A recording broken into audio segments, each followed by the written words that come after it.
Chapter 1068. He can't get out. Huo Chenhuan handed a medical report to Su Yiyan. His condition has deteriorated, and he needs to wear all kinds of auxiliary treatment equipment for a long time. He will die in less than 3 hours after taking off these equipment. Su Yiyan took the report and looked surprised. How can it deteriorate so quickly? Can he really live to 30 years old in his current condition? Holding the report in his hand, Su Yiyan quickly noticed that something was wrong. How could Huo Chenhuan have Dou Tianyi's medical report? Considering the recent situation of the Dou family's company, Su Yiyan suddenly looked up at Huo Chenhuan and asked tentatively, "Did you do the Dou family's business?" "It was me." "When did it happen? What did you do?" Huo Chenhuan looked into Su Yiyan's bright eyes and didn't hide anything. "Quite early." The first time Huo Chenhuan noticed this guy was when the other party started investigating Su Yiyan. At that time, Huo Chenhuan only gave the other party a small warning and destroyed part of their company's business as a warning. Who knew that this person didn't restrain himself, but became more aggressive and dared to attack Su Yiyan in public. This really angered Huo Chenhuan and made him serious about attacking Dou Tianyi's company. I asked someone to contact Dou Tianyi's aunt. Not long after Dou Tianyi sent people to arrest Su Yiyan. Dou Tianyi's aunt? He has an aunt.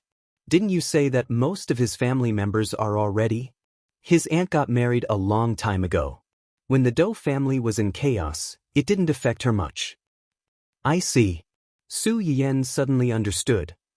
Then you contacted her? Is it useful? There are few people left in the Dou family. Now there are even fewer people who still have shares in the company and have a certain right to speak. She happens to be one of them. Moreover, it wasn't as if she didn't have any thoughts of seizing power. I just gave her a chance and something to rely on. You want them to kill each other and then buy Dou Tianyi's company? I'm not interested in that company. Huo Chenhuan hesitated for a moment and decided to be honest with Su Yiyan. Actually, what happened to Grandpa was related to him. Su Yiyan's hand paused abruptly. What did you say? Grandpa's matter had something to do with him? Is he the one behind Xing Fenglang and Song Yunyuan? Yes. Su Yiyan's face was as black as the bottom of a pot. She suddenly recalled the words and threats that Dou Tianyi had said to her over the phone. So, it wasn't that he didn't do anything, but that she didn't realize it. How dare he, how dare... Su Yiyan was so angry that her whole body trembled. She wished she could run to the hospital right now and beat the half-dead person up. Huo Chenhuan sighed and reached out to pull her into his arms. He comforted her. It's okay. He won't have the chance to hurt you and your family again. Okay. Su Yiyan responded and began to ask the system in her mind.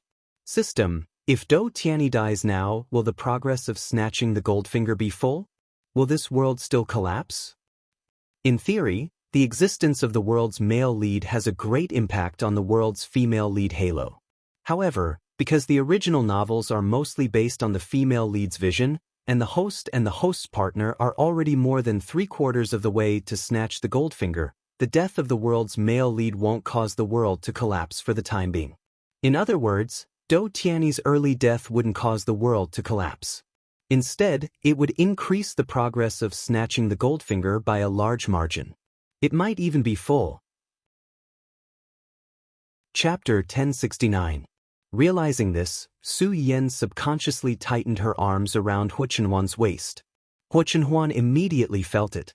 He lowered his head and asked, "Are you still worried?" Su Yiyan shook her head and smiled at him as if relieved of a heavy burden. I just suddenly realized that some things may end early. Huo Chenhuan raised his eyebrows. He intuitively felt that Su Yiyan's words had a hidden meaning, but since she didn't say it clearly, he didn't ask further. Su Yiyan was so angry that she had already sharpened her knife to attack the male lead. At that time, when Jingping was still unaware that she was about to lose her last bargaining chip. After losing Yin Jihong's support and being chased out of the crew, when Jingping was like a rat crossing the street. Wherever she went, people would look at her with strange eyes. Wherever she went, there would be all kinds of people who she didn't know at all who took the initiative to run up to her and mock her and make things difficult for her. After a few times, she didn't even dare to go out. She could only hide in the rented room alone, feeling as if she had been abandoned by the whole world. Wen Jingping prayed countless times that God would send the next hero to save her from this difficult situation. However, God obviously didn't hear her prayers. Or rather, God didn't intend to open the back door for her. Wen Jingping closed the door and hid for a few days. She didn't wait for her hero, but waited for Ding Juesi, who was haunting her. Xiaoping, I'm here to find you. How have you been during this time? Did anyone bully you? I've heard about what happened to the crew. They actually treated you like this when I wasn't around. Don't worry, I'll help you vent your anger. Ding Juesi squeezed through the door excitedly. He didn't notice Wen Jingping's frightened expression as if she had seen a ghost. Wen Jingping didn't expect that he would come to find her. While she was in a daze, Ding Juesi had already squeezed through the small gap in the door. Wen Jingping couldn't shut him out anymore. Ding Juesi entered the rented house as if he had entered his own home. He didn't know how to be polite at all. Wen Jingping followed behind him with a stiff face. Just as she was about to say something, Ding Juesi suddenly turned around and hugged her. Wen Jingping was shocked. She struggled to move back, but Ding Juesi held her so tightly that she didn't have a chance to resist. I'm divorced. These short words caused Wen Jingping's entire body to stiffen, and she was at a loss for what to do. No one knew better than Wen Jingping why Ding Juesi got a divorce. At this moment, she did not feel guilty about this matter. She was only worried, I'm free now. I'm single. Ding Juesi said as he pulled away from Wen Jingping. He looked into her eyes and said excitedly, I know that you deliberately kept a distance from me because I still had a family and wasn't single. You were afraid that others would think that you were a bad woman who seduced others maliciously. Now that I'm single, status, money, love, I can give you everything you want. I'm worthy of you. From now on, no one will talk about my previous marriage. We can be together forever. Are you willing to marry me? What she was afraid of really came true. Wen Jingping looked at this inexplicably excited man with a pale face. She didn't understand how things had developed to this point. She didn't know how she could get out of this awkward situation and get rid of this sticky candy that she couldn't shake off no matter what. Chapter 1070. Before Wen Jingping could think of an excuse, the sharp mechanical voice sounded first. Warning, warning. The host cannot have a relationship beyond friendship with men other than the male protagonist, especially not have any physical relationship with men other than the male protagonist. Otherwise, you will be severely punished by the system. Wen Jingping shuddered and subconsciously pushed Ding Juesi away. Little Ping? Ding Juesi looked at Wen Jingping in confusion and surprise. Wen Jingping pursed her lips and braced herself to say, Brother Ding, you misunderstood. I never wanted to destroy your family. I just treat you as an older brother. Green Tea's special sang, I only treat you as an older brother. It was even crueler than giving out the good guy card. When Ding Juesi heard her say that, his face went blank for a moment, and then it became distorted.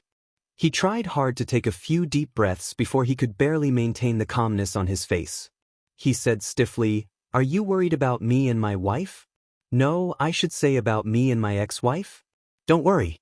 I've already divorced her, and the children belong to her. Now, we're minding our own business. She won't come looking for trouble with you. Wen Jingping was a little annoyed when she heard what he said. What does it have to do with me whether you're divorced or not? Why do I have to be with you if you're divorced? Literature on the 19th floor. Even if you're divorced from your ex-wife won't come looking for trouble with me in the future, but those self-proclaimed righteous defenders won't let me off easily. In the eyes of these people, your divorce has something to do with me. If I really get together with you, won't I be the mistress of another family? Although her current reputation wasn't any better, she wasn't a fool. Wouldn't the title of a mistress who hooked up with a married man be the same as pushing her to a dead end? Wen Jingping pulled Ding Juesi's hand away from her arm without a trace. She avoided his gaze and said softly, Brother Ding, you've really misunderstood. I really only treat you as an older brother. Don't be like this. You're scaring me. Ding Juesi's face darkened on the spot. However, looking at her expression, he didn't harden his heart. Instead, he found an excuse for her. You're lying to me, right? Did someone force you? Tell me, I'll protect you. Is it Yin Jihong who forced you to say that? The more Ding Juesi spoke, the more he felt that he had guessed correctly. When he thought of the rumors he had heard after returning to the set, he tightened his grip on Wen Jingping. Did he find trouble with you? Did he threaten you? Don't be afraid, I'll protect you. Wen Jingping was hurt by his grip, and the disgust and impatience in her eyes increased. However, when she saw Ding Juesi's crazily twisted face, she was still terrified. She hurriedly asked the system to exchange the few remaining points for tools to use on Ding Juesi. After making sure that he wouldn't hurt her, she put on a guilty and sad expression and said in a low voice, "No, no one threatened me and no one forced me. What I said is true. I only treat you as an older brother. As for Mr. Yin." Chapter 1071. Ding Juesi was on the verge of collapsing. It took him a long time to recover from the huge shock. His face was as pale as a sheet of paper. "What did you say?" Although Wen Jingping was a little afraid of the person in front of her, she thought that if she did not use this opportunity to make this man give up on her, she might have to face this person's endless pestering in the future. Wen Jingping gritted her teeth and continued the lie. "Brother Ding, I'm sorry. I can't lie to you and I can't lie to myself. Feelings aren't something I can control. My feelings for Mr. Yin are really... You're lying to me." Before Wen Jingping could finish speaking, Ding Juesi had already shouted first. He grabbed Wen Jingping's arm. His eyes were red, and it was obvious that he was on the verge of an emotional breakdown. "I abandoned my wife and children for you. Now you're telling me that you like someone else. Are you playing with me?" Although Wen Jingping was mentally prepared, she was still shocked when Ding Juesi grabbed her arm. Her face turned pale. "Brother Ding, calm down first. That's not what I meant." Then what do you mean?" Ding Juesi seemed to have lost control of his emotions. Even the items that Wen Jingping had exchanged for were not working. "You want to abandon me and run away with another man, and you want me to calm down? How do you want me to calm down? How do you want me to calm down?" Wen Jingping was stunned by Ding Juesi's shout. After a while, she said in a trembling voice, "Don't be agitated. I'm not good enough for you. Don't talk to me about this nonsense. Let me ask you one thing. Are you willing to be with me? Are you willing to marry me?" Before she could finish speaking, Ding Juesi took a step forward and forced Wen Jingping to a corner. He threatened in a low voice, "I don't care if you're really reserved or pretending to seduce me. It's all thanks to you that I've become like this. It's best if you're willing. If you're not..." Wen Jingping's expression changed slightly. She was afraid that he would really do something to her, so she subconsciously asked the system for help. "System, what should I do? He seems to have gone crazy. Will he attack me? I'm alone now. If we really fight, I won't be able to beat him. What should I do? Think of a way to save me." The favorable impression points collected by the host during this period of time are too low. You are unable to exchange them for supplementary items. Please think of a way to get out of this predicament. To sum it up, if you want me to help you without any benefits, you'll have to pray for yourself. Wen Jingping was so angry that she ground her teeth. If not for the fact that the timing was not right, she would have cursed on the spot. In the end, Wen Jingping admitted defeat when she met Ding Juesi's cold and stern gaze. She lowered her head slightly and said softly, "It's my blessing that Brother Ding is willing to be with me. I'm just worried that they will misunderstand Brother Ding because of me and get you scolded." Ding Juesi's expression finally improved when he heard her words. He coaxed her in a low voice, "No, they will only envy me and be jealous of me. Even if you're unhappy, you won't dare to say anything in front of me. You don't have to mind it at all." Wen Jingping lowered her eyes to hide the annoyance and impatience in her eyes. Initially, she thought that she could buy some time by admitting defeat so that she could think of a better way to get rid of this person. However, she did not expect that after Ding Juesi comforted her, his hands would start to touch her waist dishonestly. Chapter 1072. Wen Jingping was shocked. She instantly understood what he wanted to do, and she felt terrible. As if to further confirm her guess, before she could think of a reason, the sharp mechanical voice sounded again. Warning, warning. It has been detected that the male supporting character, Ding Juesi, who has already conquered the male supporting character, has thoughts of crossing the line with the host. Host, please think of a way to stay away from the male supporting character as soon as possible to avoid irreversible consequences. When Jingping bit her lip, it was easy for him to say. If she could run away, she would have done so long ago. Why would she wait until now to pretend to be a snake with this disgusting man? Little Ping. Ding Juesi did not notice the pure disgust in Wen Jingping's eyes. He lowered his head and moved closer to Wen Jingping's ear. His breath landed on the side of her neck. His rapid and hot breath gave Wen Jingping goosebumps all over her body. Wen Jingping understood that she could not avoid the situation at this point. She also knew that if she did not take action, something irreversible might really happen. She was completely forced into a dead end. She gritted her teeth and screamed, "Brother Ding, behind you!" Ding Juesi was stunned. He instinctively looked behind him. Wen Jingping seized the opportunity when he was distracted. She used all her strength to push him forward. Ding Juesi was completely unprepared for her to do this. He staggered a few steps back and almost fell. When he finally stabilized himself, Wen Jingping had already taken the opportunity to rush to the half-closed door. When Ding Juesi squeezed himself into the room, Wen Jingping was already a little scared. She was worried that he would force himself on her, so she did not close the door tightly. However, before a person encountered the worst thing, they would always have a little bit of hope in their hearts. Wen Jingping was the same. However, Ding Juesi's actions after entering the room had undoubtedly smashed Wen Jingping's little bit of hope into pieces. She did not expect Ding Juesi to be as obedient and selfless to her as before. She only wanted to cut ties with this person as soon as possible and have no contact with him. Wen Jingping had just opened the iron door when Ding Juesi reacted. He quickly rushed to her, grabbed her hair, and pulled her back. Wen Jingping had just taken a step out of the door when he pulled her back. It was so painful that she almost cried. Seeing that she was about to be pulled back into the room, she quickly grabbed the iron door at the side with both hands. She struggled and screamed, "Help! Murder! Help! Someone! Help! Help! Help!" The house that Wen Jingping's rented was especially remote and simple and crude. It was not an exaggeration to say that even if you farted in the house, the people next door would be able to hear it. Now that she was shouting at the top of her lungs, almost everyone in the building could hear her. For a moment, the surprised, curious tenants all opened their doors and looked in their direction. Wen Jingping's eyes lit up when she saw this.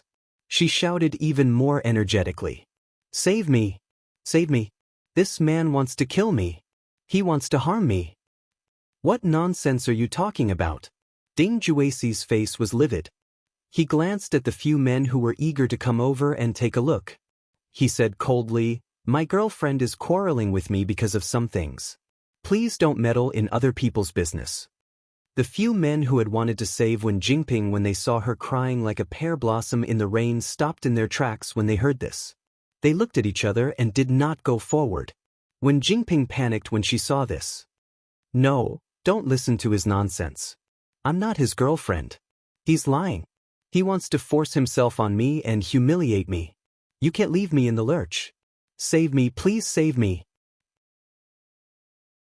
Chapter 1073.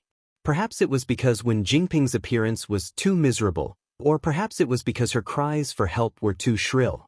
It was easy for people to sympathize with the weaker party. They originally thought that this was a matter between the two of them and that it was inconvenient for them to interfere. However, after her wailing, they couldn't help but feel some compassion. Could it be that the man is really lying? How can a relationship between a couple end up like this? That's not necessarily true. You have a good temper, but you don't know how fierce a person with a bad temper can be. Previously, my relative had a friend who was like this. He was unreasonable at home and bowed to others outside.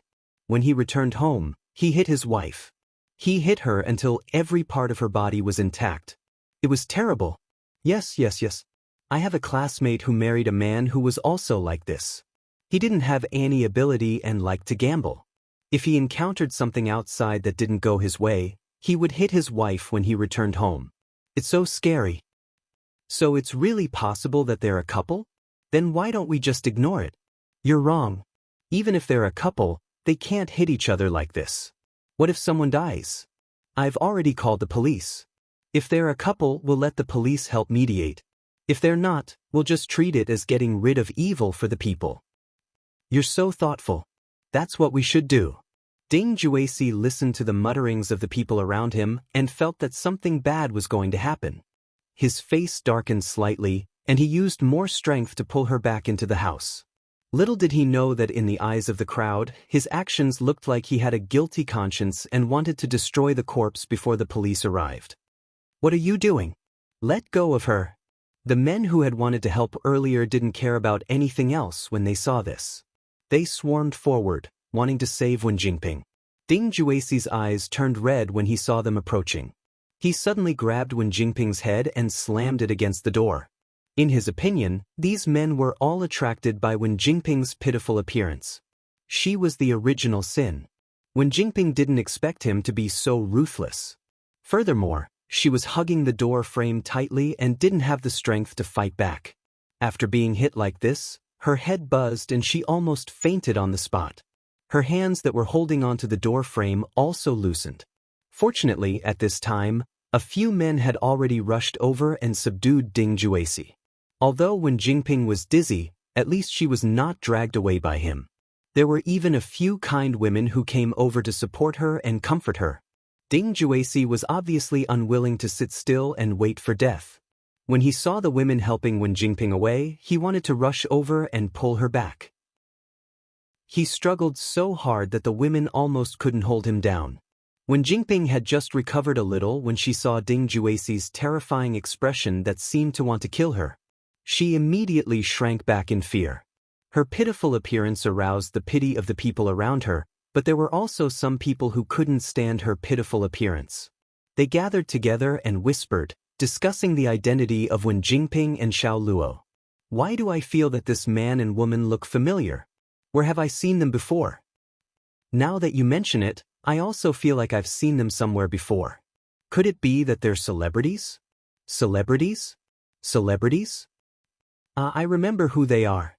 Previously, I saw that celebrity cheating on a mistress from the same crew. It was quite a big deal. When Wen Jingping and the furious Ding Juesi heard this, they froze at the same time.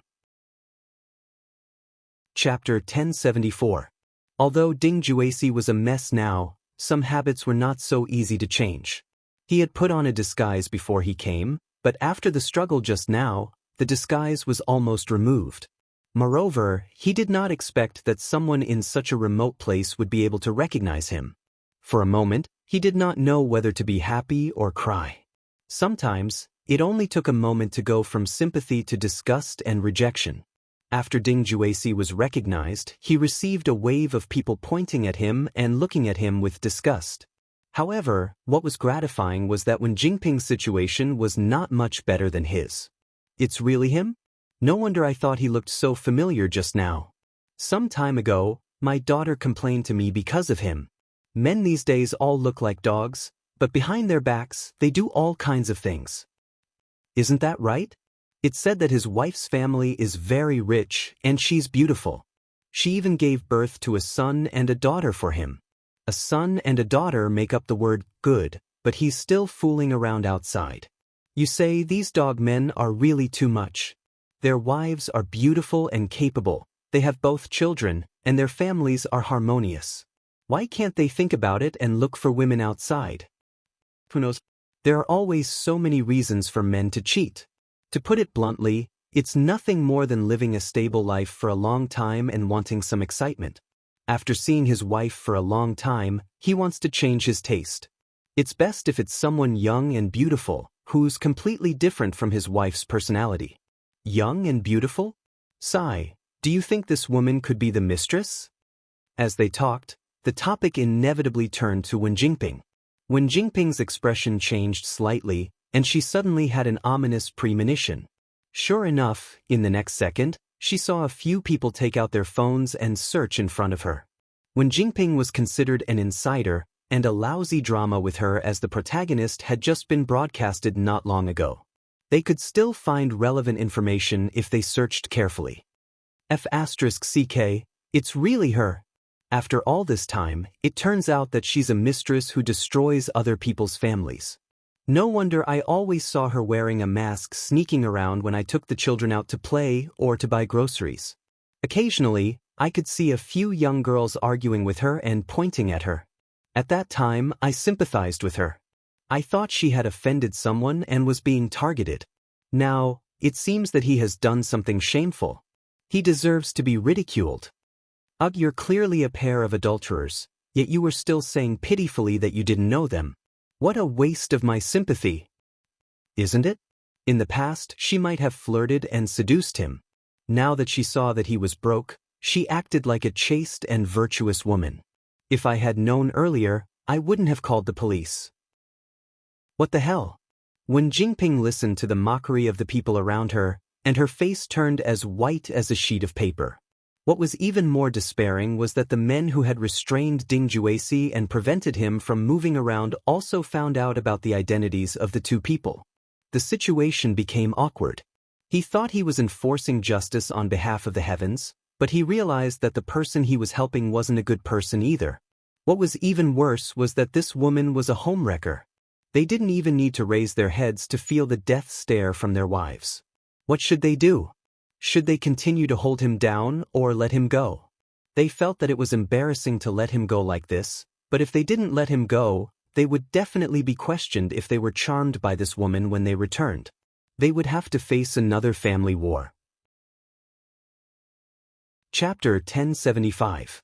Between a husband and wife battle and losing face, the few of them rationally chose the latter. They looked at each other and released Ding Juesi at the same time. Wen Jingping's face turned pale when she saw this scene. She struggled to get up and wanted to run, but she realized that there was nowhere for her to run. Fortunately, the previous call to the police was still very useful.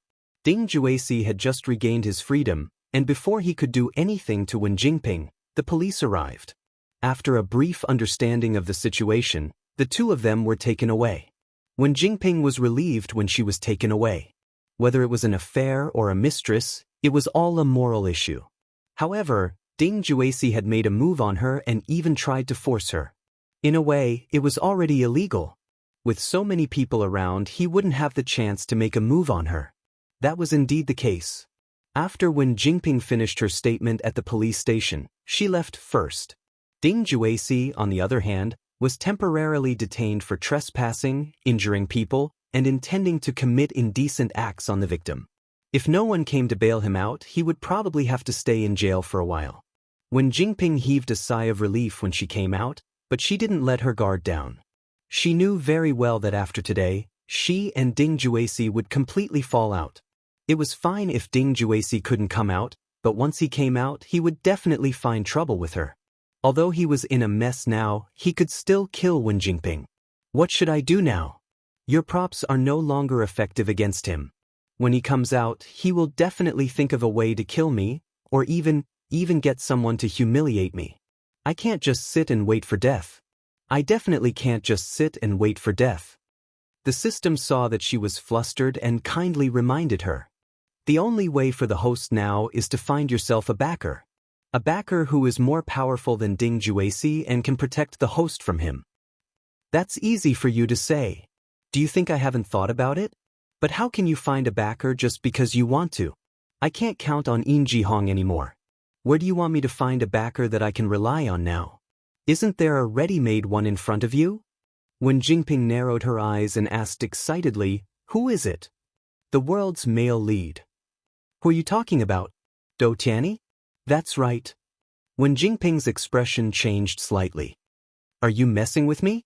You know that, after testing, the world's male lead's condition worsened in advance half a month ago. The host can take advantage of this opportunity to gain a wave of favorability. Otherwise, once the world's male lead dies of illness. Before the system could finish, Wen Jingping's eyes lit up and she said excitedly, what will happen? Will I be assigned a new male lead? I won't. The world's male lead has passed away due to illness. The host's female lead halo will completely disappear, and she will be reduced to cannon fodder under the foundation of the world. Please consider carefully. When Wen Jingping heard that Dou Tianyi had died of illness and that she would be reduced to cannon fodder, just like herself in her previous life, her face turned pale. No, I can't repeat the mistakes of my previous life. I don't want to be cannon fodder. You want me to find Dou Tianyi? Is it because there's a way to treat him? The host can alleviate the world's male lead's condition through the item bonus in the exchange system. It was only alleviating, not curing. This was a huge loophole in the language, but Wen Jingping couldn't care less now. She could not care so much anymore. She urgently needed a life-saving straw, and this straw was most likely Dou Tianyi. Chapter 1076. Su Yiyan would never have thought that after such a twist of fate, Wen Jingping would still be sent back to Dou Tianyi's side. After the scar removal ointment in the medicinal cuisine house became famous in the entertainment industry, investors came to the door one after another, wanting to cooperate with them. In addition, more and more people wanted to dig out the owner of this restaurant with different purposes. If it weren't for Yu Zian and the others, Su Yiyan's identity would have been uncovered long ago. Huo Chenhuan did not hide this matter from Su Yiyan. Su Yiyan also felt strange after learning about it. Why are there so many people suddenly? It should be the patients you treated before. The patients I treated before? Su Yiyan was startled. Only then did she remember that the people she treated before did come back with good news one after another. Ning Chirue had completely recovered. In the past 6 months, he had been doing both variety shows and acting, and his resources were quite amazing. The elderly couple who were unable to have children, introduced by her uncle and aunt, finally got pregnant with their own child a year ago after recuperating for a while. Although the woman inevitably suffered a lot during the pregnancy process, the final result was worth it. A few months ago, the couple's daughter was born. Now, the family of 3 was living a simple but warm life in their hometown. In addition, old Master Jiang, who had helped Huo Chenhuan take back the Huo Corporation from Huo Qihan's hands, came to visit in person a few days ago with Jiang Qingrun, who could finally walk upright, and his little grandson. Old Master Jiang, who had been cured of his illness, was in particularly good spirits. He was also very generous. When he came, he brought a lot of rare antiques and expensive gifts. Su Yiyan was a little embarrassed to accept it, but if she didn't accept it, the old man would be angry with her. In the end, she could only give the 2 of them a few more bags of medicine to nourish their bodies and let them take them back to stew soup for themselves. Then, there was Li Xingnan's burn this time. Everyone is afraid of death. The richer they are, the more afraid they are of death because they have too many things. On the contrary, for those who struggled at the bottom of society, who did not have enough to eat or even carried huge debts, and who were crushed by life bit by bit, death was sometimes a luxurious relief. Once you have too many things, you won't be willing to die. Just like him in the past, he had lost too much and had once thought of dying. However, when he obtained something that was originally out of his reach and obtained the stable and happy life he had now, the word death no longer appeared in his future plans. But fate is fair in some ways. It won't make you immortal just because you're rich, and it won't make you die suddenly just because you're too poor. It's just that after seeing the beauty of life, some people are always unwilling to submit to fate. When the accumulation of wealth reached a certain level, people's pursuit would change. They would begin to pursue other things such as health, longevity, but many times, they would find that these things could not be bought with money. If the king of hell wanted you to die at midnight, he would never let you live past midnight. Even if you were worth billions, in the face of disease, this money might not be able to buy you an extra day or an extra hour. At this time, the people who could help them snatch lives from the hands of the Grim Reaper undoubtedly became the focus of everyone's attention. Su Yiyan met Huo Chenhuan's gaze and immediately saw through his inner thoughts. Are you worried? Chapter 1077. Huo Chenhuan took a deep look at Su Yiyan, his eyes full of complex emotions. He was indeed worried, not that he couldn't protect her, but that Su Yiyan's heart would soften. Life and death were things that tested human nature the most. No one could guarantee that those who were at the end of their rope would do anything to cure their illness or even survive. When that time came, some people wouldn't care about your ability or whether you really couldn't do anything about their illness. If they couldn't cure you, they would drag you down with them. At least there would be someone to accompany them on the road to the netherworld. Su Yiyan could probably guess what he was worried about, and comforted him in turn. Actually, I've thought about this before. Some things are more hidden, the more curious people will be and dig deeper. Being open about it can save a lot of trouble.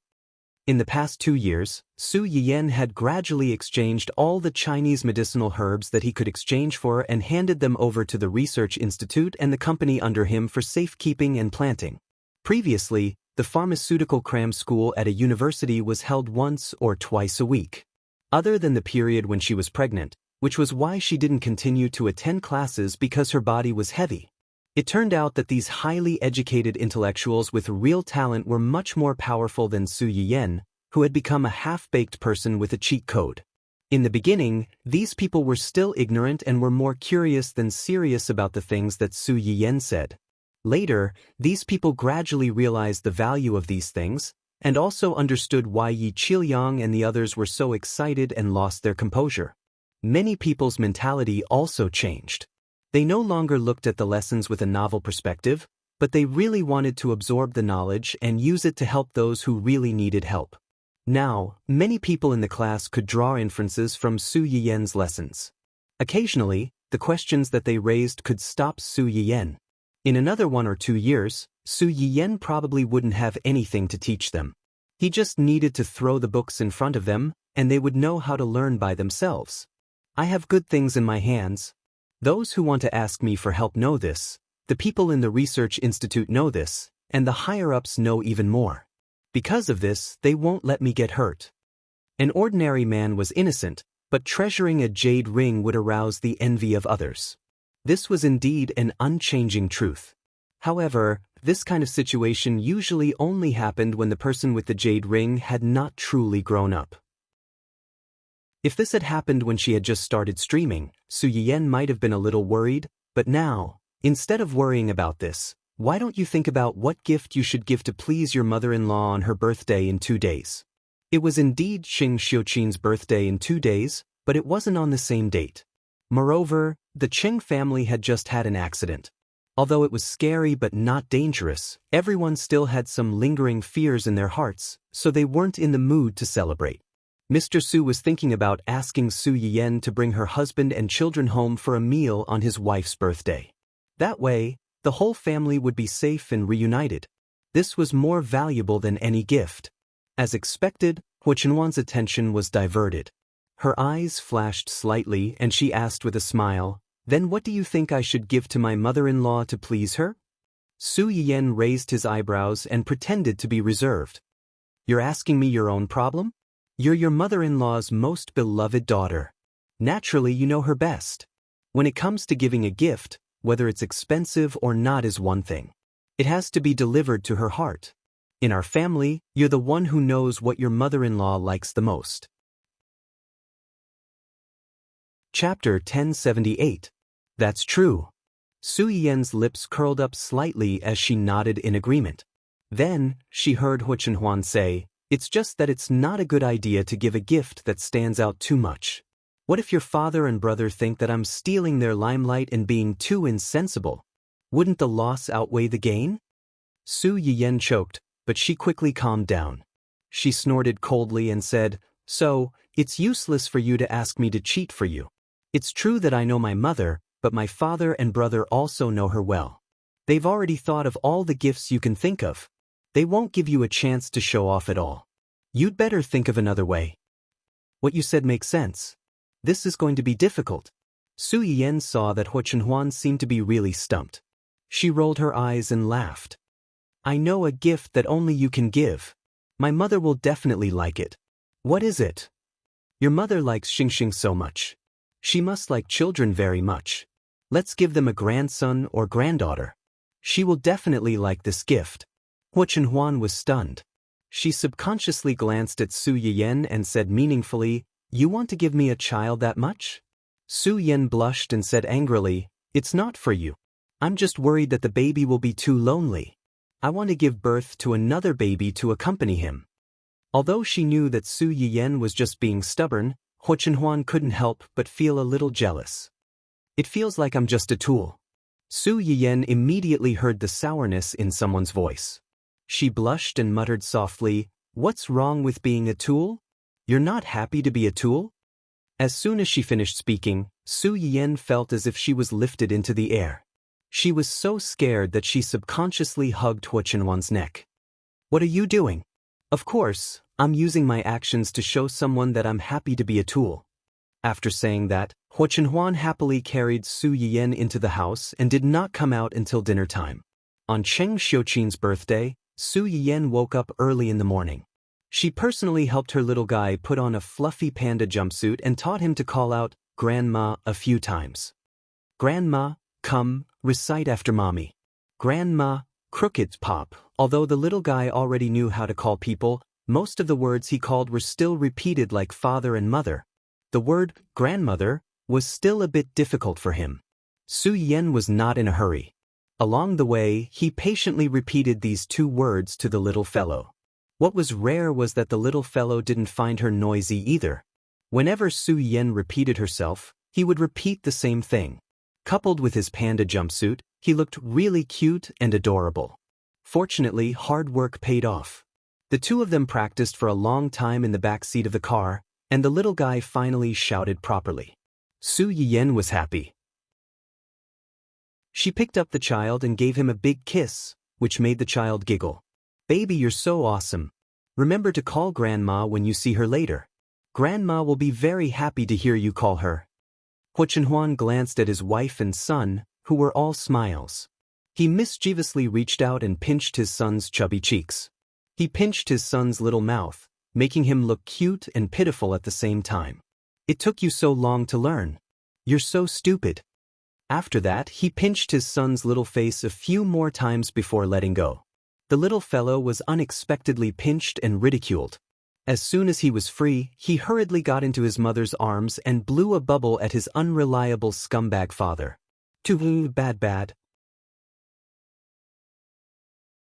Chapter 1079. As soon as he spoke, the adults in the car were all stunned. Su Yiyen was the first to react. She chuckled and said, "Little guy, you can even tell good from bad. I don't know who you got your intelligence from." The little guy seemed to have heard that his mother was praising him. He was happy and aggrieved. He hugged Su Yiyen's neck tightly and sniffled miserably. He looked miserable and said, "I was bullied. Mom, please seek justice for me." When Su Yiyen saw him like this, her heart softened. She looked up at Hua Chenhuan and said with anger and amusement, "See, the little guy is sensible now. He knows who is good and who is bad. Don't bully him in the future.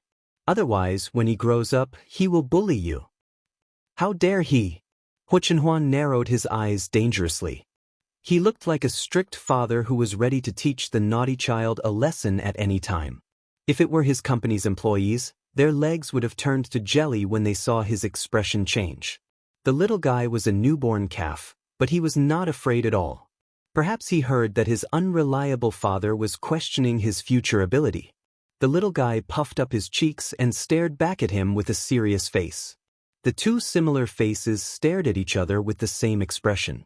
Neither of them was willing to bow down to the other. The atmosphere in the car was a little strange for a moment. Su Yiyen looked at the older one and then looked at the younger one in her arms. She couldn't help but laugh out loud. "But I really have to hand it to you too. Both father and son have the same bad temper. Do you still want to fight at home in the future?" The father and son who were suddenly labeled as bad-tempered. "No, we don't. Don't talk nonsense." An internal family war disappeared under Su Yiyen's meaningful half-threat. Gu Xiaoyang, who was driving in front, looked at the magical situation and smiled slightly. He secretly thought, why else would you say that a person's family status can be seen from his tone of voice and daily behavior? Their young master and little young master were definitely at the top of the food chain at home. Only young madam was a legend at the top of the food chain. Su Yiyen did not notice the strange behavior of the people in the front row. After giving the father and son who were vying for her favor a gentle warning, she put her mind back on Cheng Xiuqin's birthday.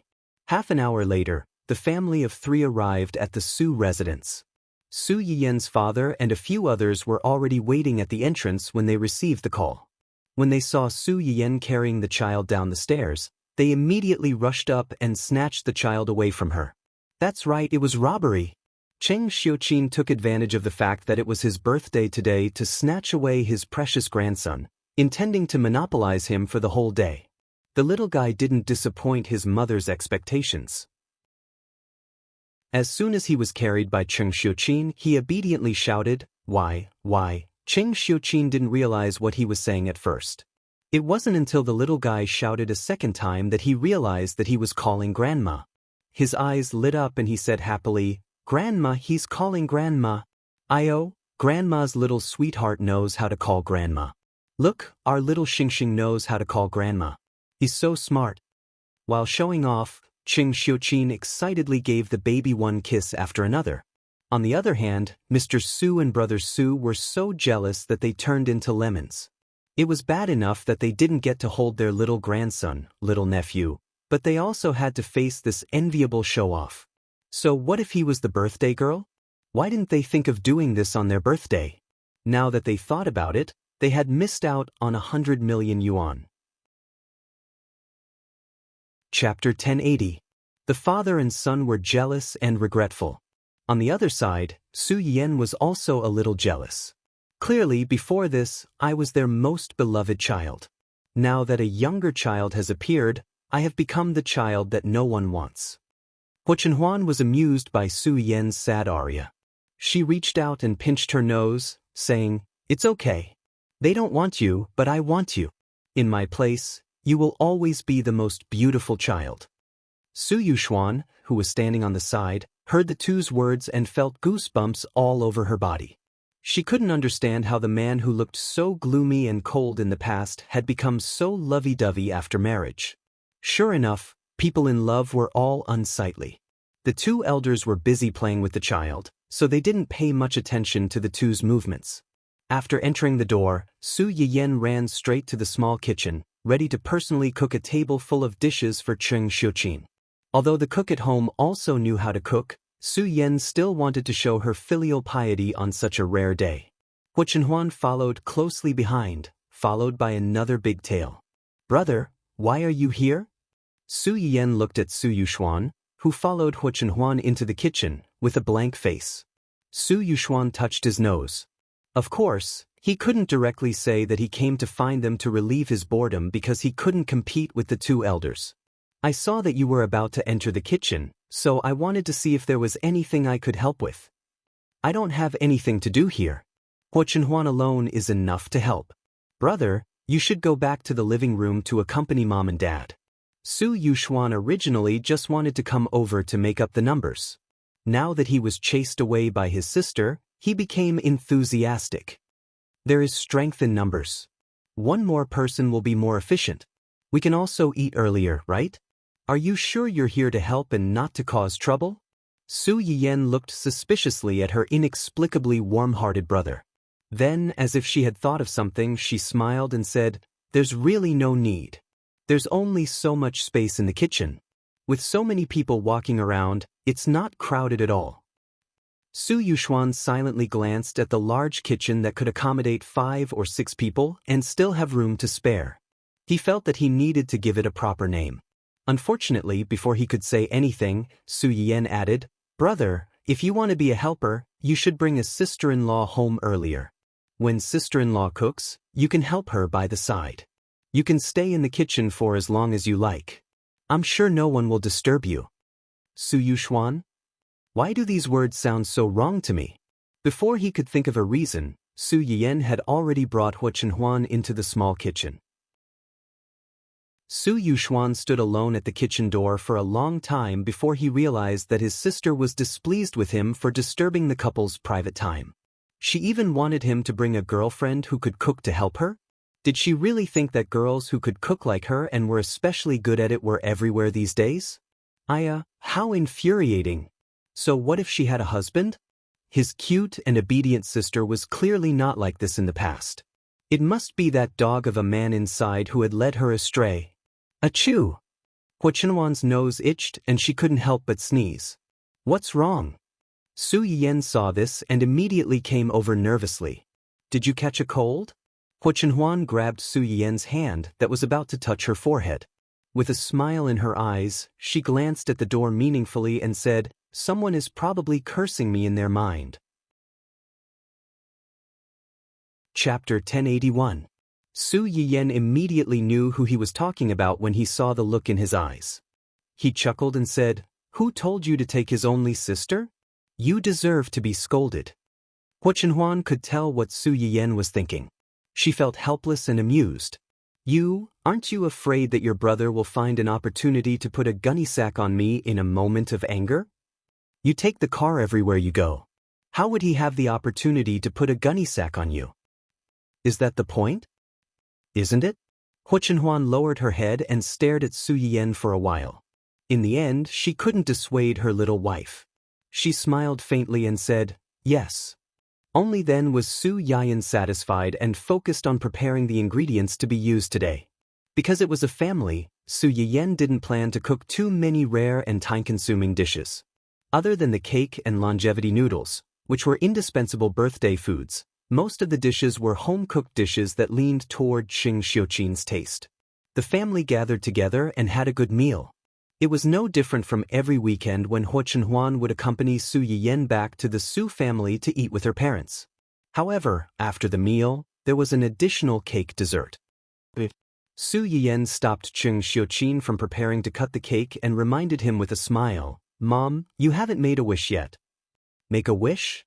Qing Xiuqin was slightly startled, but then he couldn't help but laugh. "I'm not like you young people. Why do you need to make these fancy things? What does this have to do with whether I'm young or not? Mom, don't tell me that you have no desires at your age and don't have any wishes?" Yan is right. Su Yuxuan also echoed, "Mom, this has nothing to do with your age.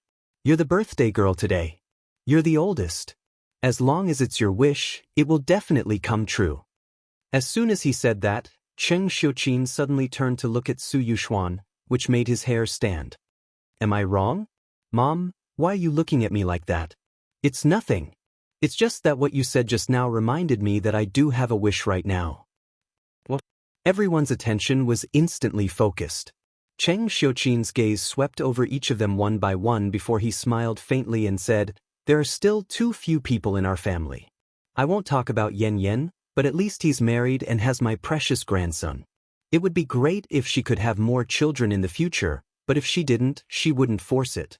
You, on the other hand, are a few years older than Yan. It's time for you to settle down and find someone."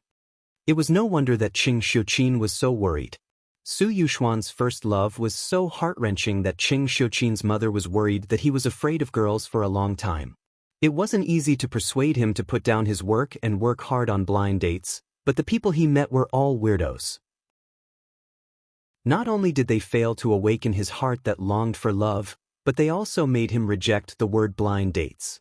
Now, seeing that Su Yiyen's family was happy, while Su Yuxuan was still a single dog who was abused every day, the contrast was not ordinary. Su Yuxuan, who was unexpectedly urged to get married. Did he just shoot himself in the foot? If he had known earlier, he wouldn't have said anything QAQ. Fortunately, Qing Xiuqin just casually mentioned it and didn't dwell on this topic. After the family ate the cake, Su Yiyen and Qing Xiuqin took the little guy home. As soon as they got into the car, Su Yiyen couldn't help but ask curiously, "What gift did you give Mom just now? You're being so secretive and not letting Mom open it in front of everyone? Could it be something shameful?"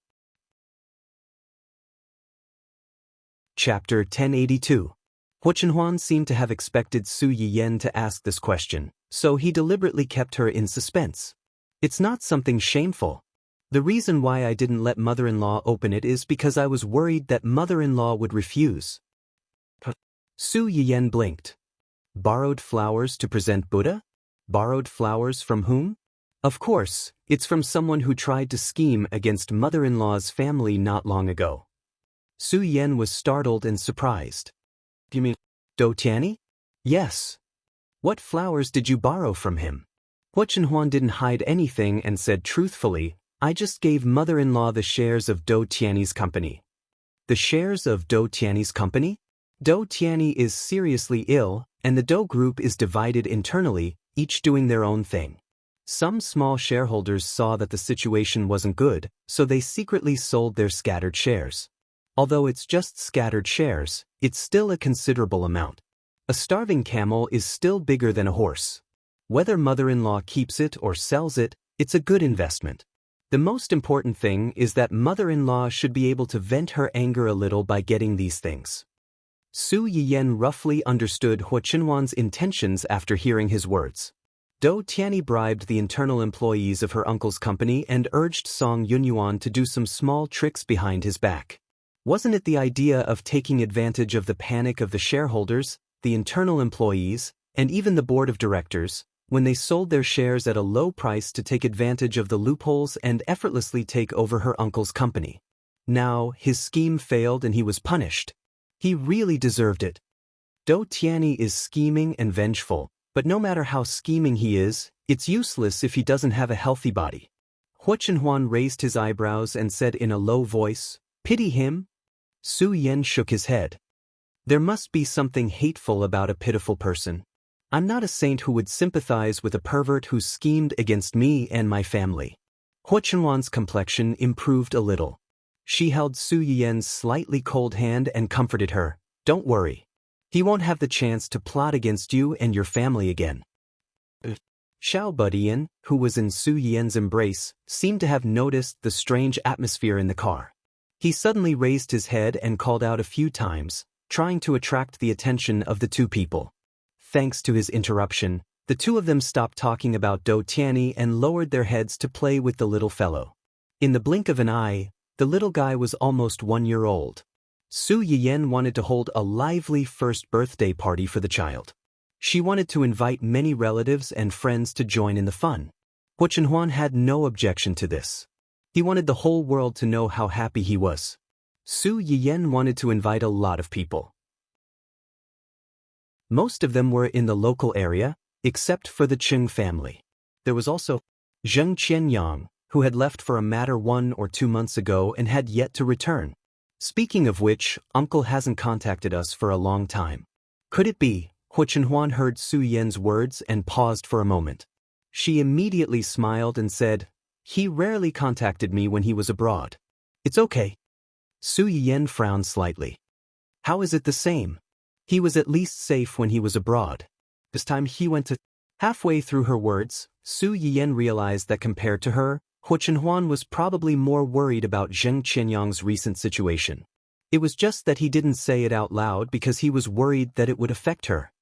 I hope that before the baby's first birthday, all these messy things can be settled. Uncle can also rush back to attend the baby's first birthday party.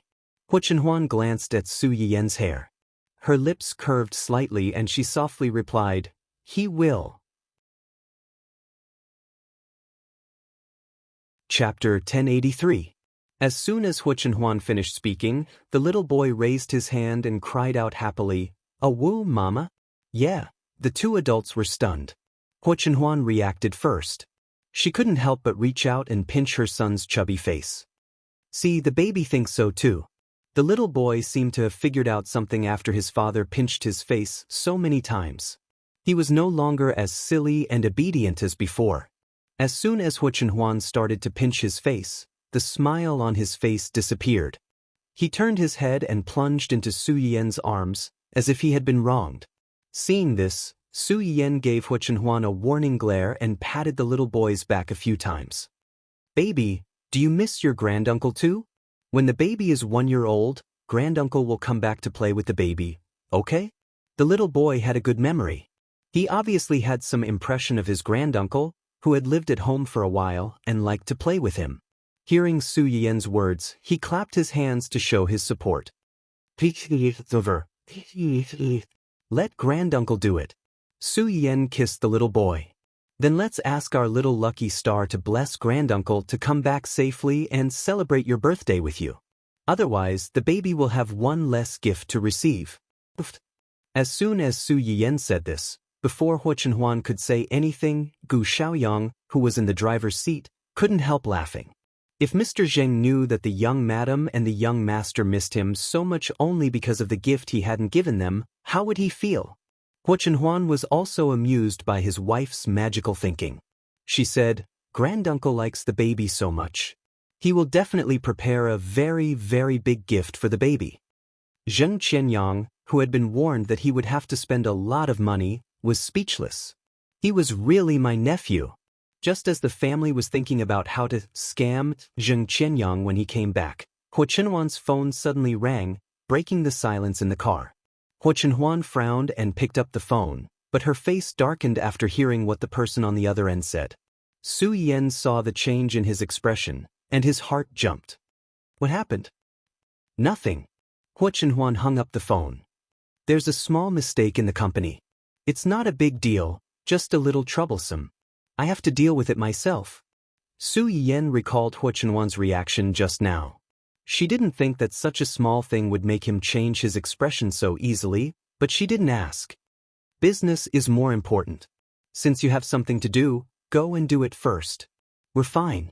Let Xiaoyang send you to the company first. I'll take the little guy back in another car. No need. Yanbai is already on his way. I'll take his car to the company later. Xiaoyang will send you back. Su Yiyan saw that he had arranged everything, so she didn't argue anymore. It was obvious that the matter was really urgent. In less than a quarter of an hour, Zui Yanbai rushed over in his car. The two cars met at a fork in the road. Huo Chenhuan got out of the car and didn't forget to say, "If there's nothing else, go home first. Don't stay outside for too long." Su Yiyan knew what he was worried about. She leaned over and kissed him. "Okay, I'll wait for you at home with the baby." Huo Chenhuan kissed her back and turned to leave. Su Yiyan looked at his back. She didn't know why, but she suddenly felt a little confused. She had a feeling that something big was going to happen. Chapter 1084. A woman's sixth sense was a particularly mysterious thing. After Huo Chenhuan left, Su Yan always felt inexplicably flustered. The little boy in her arms pulled at her several times, but could not get her attention until, warning, warning. A few cars behind the host's car at 2 o'clock are suspicious. There are traces of deliberate tracking, and this group of people may have. The system did not finish the last word. Instead, it made a long beeping sound. Obviously, it had been censored. What kind of words would be censored? In just 1 or 2 seconds, Su Yiyan had already guessed, and her heart skipped a beat. System, are you serious? There are people in the cars behind? System scan. It can't be wrong. When Su Yiyan got the confirmation, the first thing that came to her mind was the people that Zheng Qianyang and Huo Chenhuan had tried so hard to catch.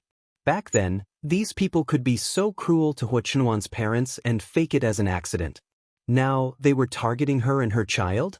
At the thought of this, Su Yan subconsciously hugged the little boy in her arms. She instinctively picked up her phone and called Huo Chenhuan.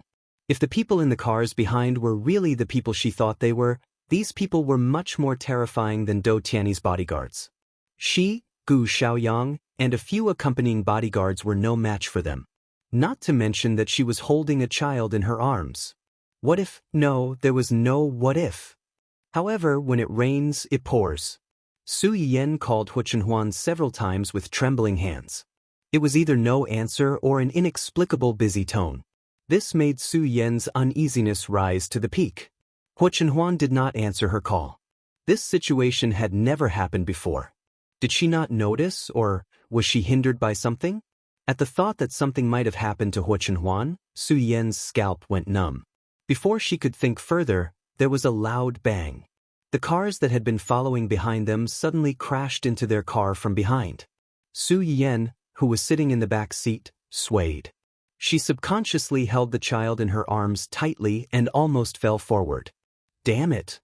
Gu Xiaoyang had also noticed the strange situation behind him. The collision of the car made him even more certain that this group of people did not come with good intentions. After cursing in a low voice, he hurriedly turned his head to look at Su Yiyan and asked with concern, "Young madam, are you and young master hurt?" "I'm fine. How are you?" "I'm fine too. Sit tight and don't worry about anything. I will definitely send you and the young master home safely." Su Yiyan was stunned. She knew that Gu Xiaoyang was going to speed up and try to get rid of the cars behind them. She nodded quickly. Considering that those people had weapons in their hands, Su Yiyan nervously slid down a little with the child in her arms so that the back of the chair could temporarily block them from the sight of the people behind them. There was no doubt that she had foresight in her actions. As if they could see that Gu Xiaoyang wanted to get rid of them, the people in the cars suddenly became angry. They did not care that they were still not far from the downtown area and directly fired a few bullets at their car. Fortunately, Huo Chenhuan had always been concerned about the safety of the family. Several of the family's cars were bulletproof. The bullets from behind did not hurt Su Yiyan and the others. They did not even damage the car shell. Even so, the sound of the bullets hitting the car still hit the hearts of the two adults in the car. At this moment, the two of them clearly realized that the people chasing them were desperados who really wanted to kill them.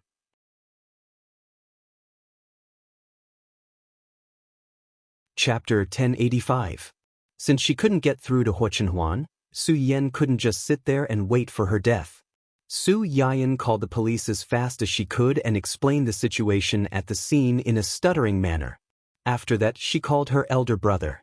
Listening to the familiar voice on the other end of the phone and the gentle comfort of trying to stay calm, Su Yian's nose twitched and she almost cried. At this moment, there was another collision behind her that was even more violent than the previous one. Su Yian's phone slipped out of her hand and fell into the gap at the edge of the car. Su Yuxuan, who was already nervous on the other end of the phone, heard the sound and her face turned pale. She anxiously shouted Su Yian's name into the phone, but Su Yiyan couldn't hear her. Perhaps the car was tired of the chase, but this time, the car behind them crashed very hard and the car almost lost its balance. Su Yiyan finally sat down with the child in her arms. Her head was buzzing. After calming down, her first reaction was to ask the system for help. System, other than those medicinal seeds and all kinds of medical skills, do you have any life-saving tools? Hurry up in exchange for one for me. The system, which had been constantly issuing warnings, paused for a few seconds when it heard Su Yian's request before replying heartlessly. No. What's the use of having you? The system, which was despised, expressed its grievance and tried to clear its name. The system isn't the kind of combat system that has a high combat value. The system even has classifications? Su Yiyan was actually grasping at straws. She had been with the system for 2 or 3 years, so how could she not know what was in the system? She only asked this because she wanted to be lucky. She thought that if the system really hid some secret life-saving weapon. Xiaoyang, how's the situation? Can you escape? Gu Xiaoyang didn't turn back. Instead, he stared at the cars that were getting closer and closer and the several trucks that looked similar to the ones behind them at the intersection not far away. He gritted his teeth and said, "Young madam, there are too many of them. We can only try our best to delay them. But as time goes on, I'm afraid." Su Yian's heart skipped a beat. He could roughly feel the severity of the situation. Compared to a few minutes ago, a few more cars joined the large group chasing after them. It was obvious that these people came prepared. It was only a matter of time before they were caught. Even before they were caught, it was very likely that they would be blocked by an ambush vehicle that would appear out of nowhere and become the turtle in a jar. As it turned out, their worries were not unfounded. After turning a corner and knocking away a small truck that was trying to stop them, their car finally drove off the main road.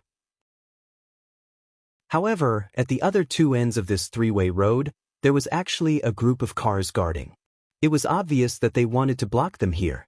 There was an ambush in front and pursuers behind. The slightest carelessness could cost them their lives. Gu Xiaoyang's forehead was dripping with cold sweat. Su Yiyan's heart was pounding. At this critical moment, the system, which had been silent for a long time, suddenly spoke up. "Drive to the right and don't look back." Right? Su Yiyan subconsciously looked at the cars on the right. Compared to the cars on the left, the cars on the right did look weaker and easier to break through. Although she didn't understand the system's intentions, all she could do now was to trust it. "Xiaoyang, drive to the right. Don't worry about anything else. If they dare to block us, run them over." Chapter 1086. Gu Xiaoyang was startled, but he did not question Su Yiyan's words. He turned the steering wheel, stepped on the gas pedal, and rushed in the direction that Su Yiyan had pointed out. The cars on the right side of the intersection also moved. They surrounded them and took the initiative to drive in their direction. Su Yiyan and Gu Xiaoyang's faces changed slightly, but they knew that they had no way out.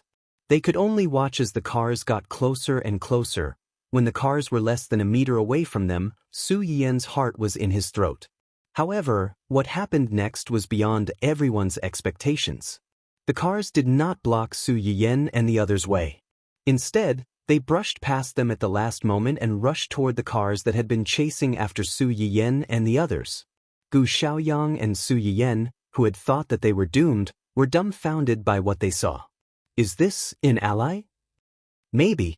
Rather than an ally, Su Yiyan was more willing to believe that the scene in front of him was a dog-eat-dog situation caused by disagreements among the group of gangsters.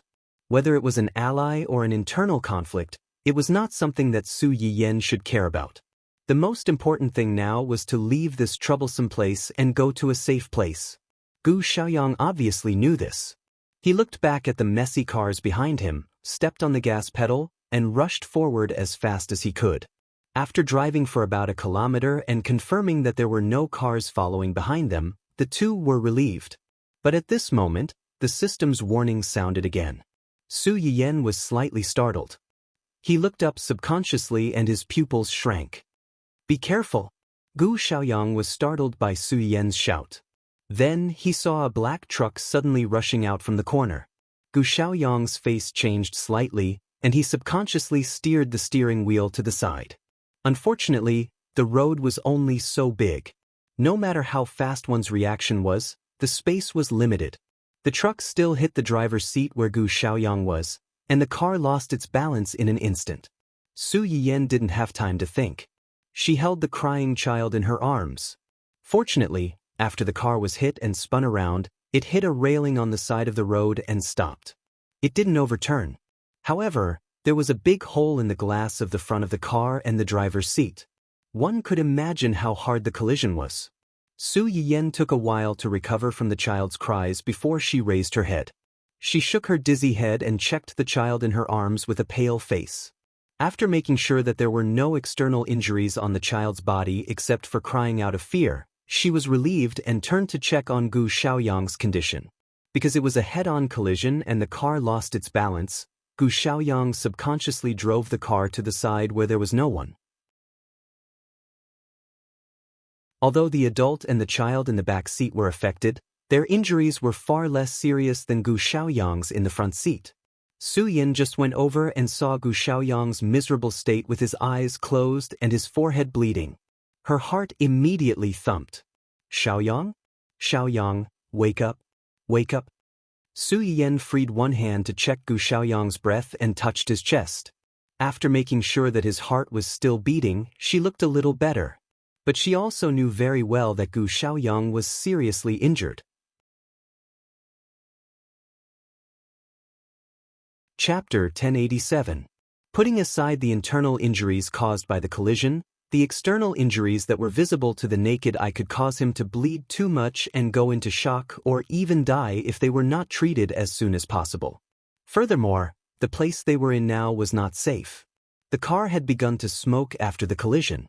No one could tell when it would explode, so they had to leave as soon as possible. Su Yiyan's anxious shout did not wake Gu Xiaoyang up from his coma.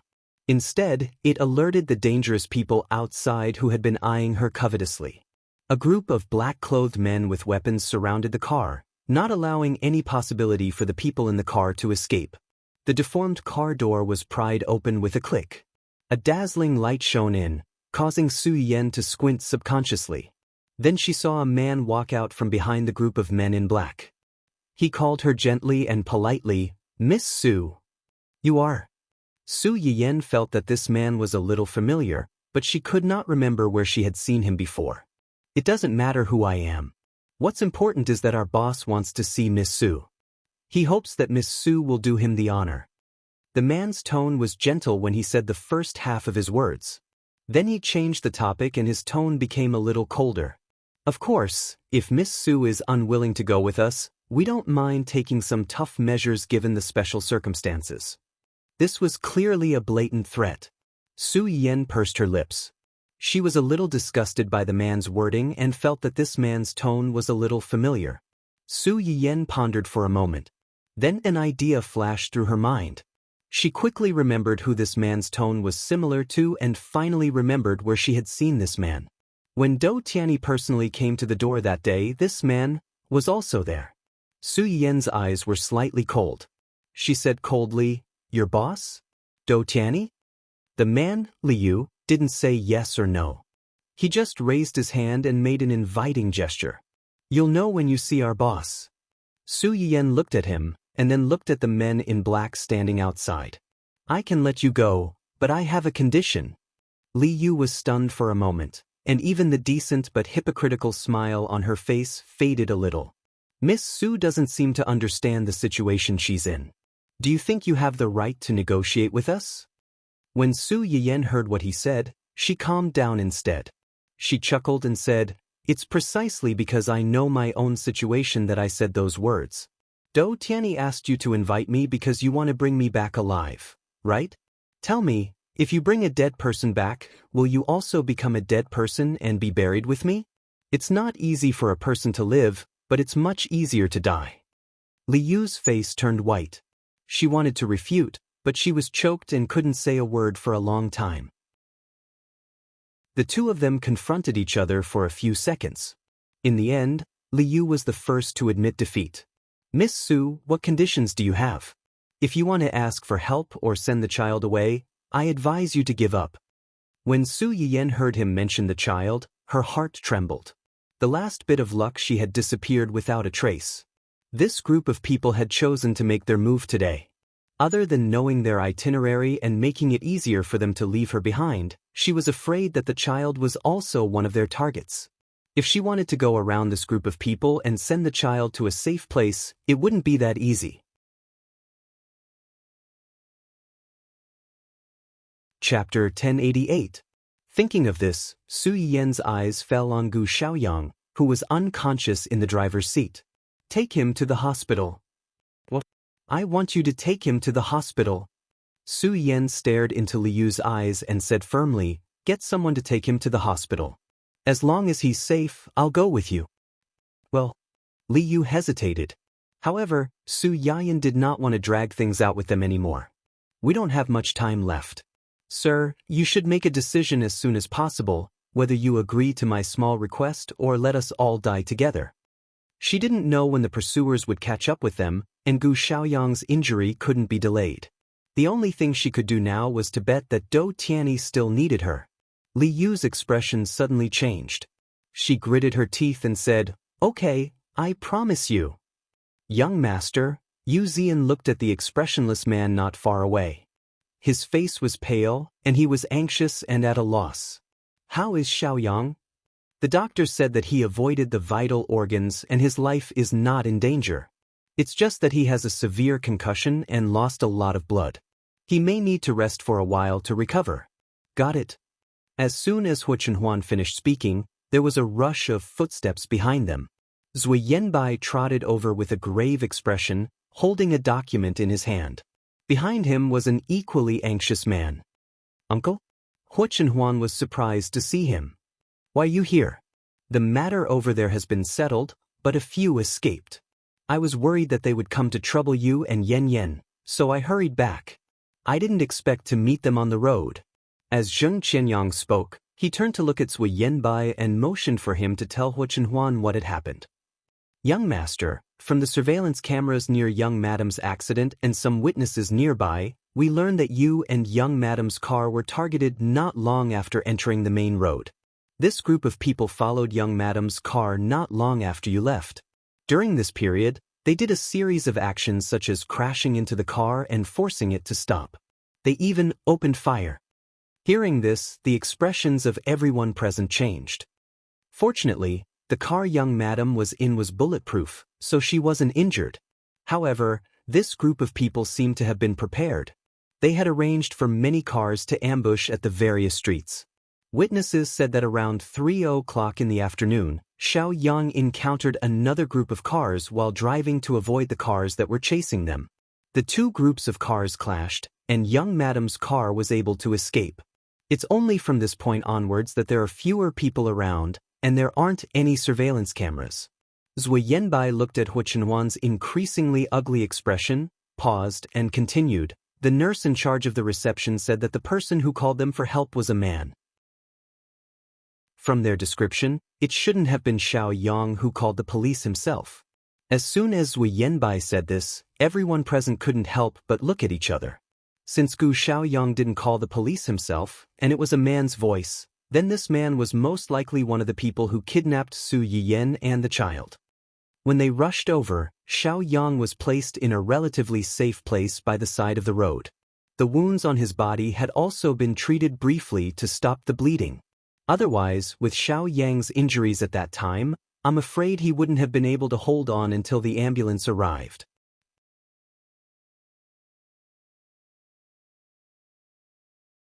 Chapter 1089. Zheng Qianyang frowned and asked, "Did Yan Yan treat his wounds?" "I think so." Zui Yanbai didn't think that the people who took Su Yiyan away would be so kind as to treat Gu Xiaoyang's wounds after the car accident. The only possibility was that Su Yiyan had used some unknown method to get those people to help stop Gu Xiaoyang's bleeding before she left, saving his life.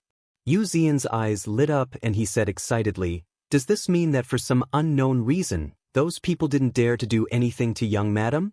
They were even threatened by young madam and had no choice but to save Xiaoyang. So young madam and young master are still safe for now?" Zui Yanbai frowned, but he wasn't as optimistic as Yu Xian. "Not necessarily. Maybe they did it before young madam was taken away, and they didn't notice. It's such a broken car and such a big person. The people who took Yan Yan and the child away aren't blind. How could they not see it? If it were you, would you let the kidnapper live for no reason and then identify yourself? Yan Yan must have done something to save his life. Yan Yan and the child must be fine now." A slightly abrupt voice suddenly came from behind them. Although the tone of the voice was stern, it couldn't hide the worry and anxiety in it. They didn't know if the words were meant for them or for themselves. Hu Chenhuan looked at the person and called out in a low voice, "Brother." Hu Chenhuan didn't dare to tell the two elders about Su Yiyan because she was afraid that they would be agitated. She only told Su Yuxuan. Su Yuxuan snorted coldly and didn't look at him kindly. "Two big people disappeared just like that. Is this how you protect them?" Hu Chenhuan didn't speak with a sullen face. Zheng Qianyang couldn't bear to see his nephew being criticized at this time. He sighed and acted as a peacemaker. "We'll talk about this later. The most important thing now is to find them as soon as possible. I've already sent people to catch the two groups of people who had a conflict with Yan Yan before Yan Yan disappeared. These two groups of people chased after Yan Yan and the child before they disappeared. Even if they didn't take Yan Yan away, they still have something to do with this." Coincidentally, as soon as Zheng Qianyang finished speaking, the people he sent out called him. Zheng Qianyang picked up the phone and his eyes lit up. He looked up at the anxious people present and said excitedly, "They're caught. They're caught." Hu Chenhuan and the others were like ants on a hot pan. They were so anxious that they wanted to find her as soon as possible. The person they were worried about was being brought to a small, remote villa by Li Yu. This small villa looked a bit old and shabby from the outside. Vines entangled with moss clung to a large area of the outer wall. There were also a lot of weeds growing outside the courtyard. From afar, one would think that this was a run-down house that no one lived in and didn't regularly repair.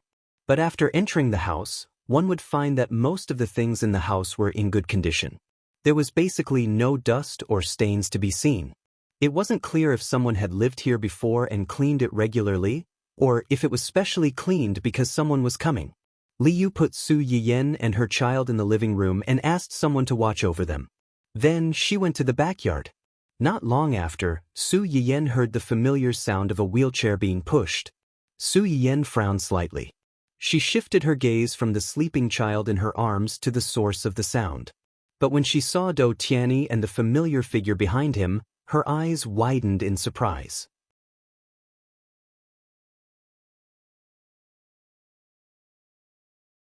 Chapter 1090. Dou Tianyi had changed a lot since the last time they met. His face, which was already pale, was now devoid of color. He didn't look like a human, but more like a fake white sculpture in an exhibition hall.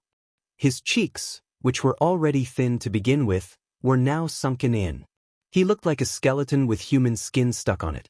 It was inexplicably horrifying. However, what surprised Su Yiyan the most was not this, but the person behind Dou Tianyi.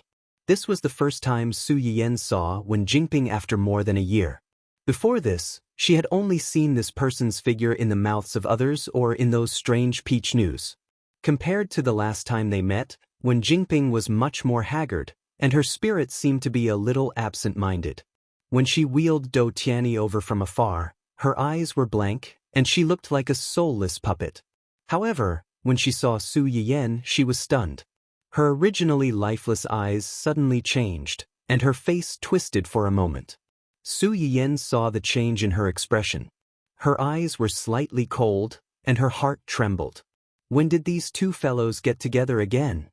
Before this, the person who was sent to keep an eye on Wen Jingping had just returned with news that Ding Juesi had gone to look for Wen Jingping and tried to force himself on her. What's done can't be undone, and the two of them had fallen out on the spot. How long had it been? Wen Jingping actually got together with Dou Tianyi again. Moreover, wasn't Dou Tianyi hospitalized because of his illness? How come now? Could it be that after doing so much, she still couldn't stop the two of them from going down the same path? Nothing had changed? No matter how many things happened in between, the world's female lead would eventually be together with the world's male lead, and those unimportant cannon fodder and supporting roles would eventually become stepping stones on their path to success. They would never be able to escape the fate of the past. When she thought of this, Su Yiyan felt the blood in her body freeze. It was so cold that she wanted to shiver on the spot. System, what's going on? How did the two of them get together again? Wasn't Dou Tianyi's condition deteriorating to the point that he was on the verge of death? How did he get out of the hospital? Also, I haven't settled the score with you just now. I was just giving you directions, but you still pointed me to the male and female leads. If it weren't for the fact that you've really helped me a lot in the past 2 years, I would have suspected that you're a spy arranged by the world's consciousness. After being scolded by Su Yiyan, the system was silent for a long time before it replied in a slightly aggrieved manner. The system is not a spy. The reason why it pointed the way here is because at that time, if you really had to choose between the two teams, choose the world's male protagonist's side, the host and the baby might still have a chance to survive. Su Yiyan's heart trembled. He thought of the group of people who were constantly shooting at them from behind. He had to admit that the system's words were not without reason. Based on their situation at that time, if they had bumped into Dou Tianyi's men, they still had a chance to survive. If they had really been surrounded by the group behind them, she and her child would have been dead by now. As for why the world's male lead was able to get out of the hospital when he was seriously ill, from the results of the scan, the world's male lead's body does have traces of the system's item being used.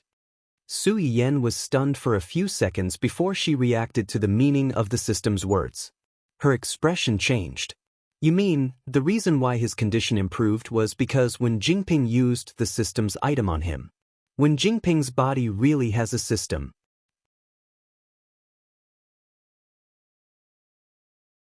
Chapter 1091. Based on the data from the scan, that seems to be the case. Su Yiyan's eyes narrowed dangerously. Did it discover you? I don't think so. Su Yiyan raised an eyebrow. I don't think so? The tools that Wen Jingping used on Dou Tianyi are low-level tools in all aspects. The traces are more obvious. Su Yiyan narrowed her eyes. So, you're just guessing. You're not sure if there's another system on her. What about it? Can it sense your presence? Don't worry about that. The system has its own high-end shielding function. As long as the host doesn't activate the permissions, Wen Jingping's system will definitely not discover the existence of the system. When 001 talked about this, he was a little proud of himself, just like a little kid who was asking for praise from his parents. Su Yiyan wasn't as optimistic as 001. She immediately grasped the main point of this topic. In other words, you can't do anything to it, and it can't do anything to you. Theoretically speaking, that's right. However, the system on the female lead should be an advanced system. The female lead's protagonist aura has already been snatched away by the host. The system on the female lead can't be upgraded. Relatively speaking, it's definitely weaker than the current system. Weaker than you? Su Yiyan raised the corners of her eyes. She looked at Wen Jingping with a hint of playfulness. Wen Jingping instinctively felt a chill run down her spine. Since it's weaker than you, then do you have the confidence to swallow it? System. Was it really that cruel? Although it was shocked, the system seriously considered Su Yiyan's suggestion. Theoretically speaking, it's possible, but you don't have enough points. If you want to swallow a system with similar characteristics as yourself, you'll need a lot of favorability points. Currently, you're about 1/3 away. 1/3? Su Yiyan was shocked. Ever since Hu Chenhuan had completely recovered, the favorability points she earned from her live streams were mostly used to unlock skills and exchange for new medicinal herb seeds. She didn't spend much of it. She had accumulated almost 100 million points by now, but now she was told that she only had 2/3 of the points. She was still short of 1/3? In such a short period of time, how was she going to gather so many favorable impression points for it? Although he was complaining, Su Yiyan still seriously thought about how to solve this problem. You said that the communication signal in this place is blocked. Even if there is a communication device, the signal can't be sent out. What about the network signal? Can you connect to the internet? Generally speaking, since communication signals were blocked, there was a high chance that the network signal would be blocked as well. However, there was a special situation where there was no communication signal and no phone calls could be made, but there was still access to the internet. Su Yiyan wasn't sure if Dou Tiany's people would be so careless as to not take this into consideration. But as long as there was a tiny bit of hope, she wanted to take a gamble. Unexpectedly, the system didn't reply after a long period of silence like before. Instead, it replied almost instantly. Yes. Su Yiyan's eyes lit up slightly.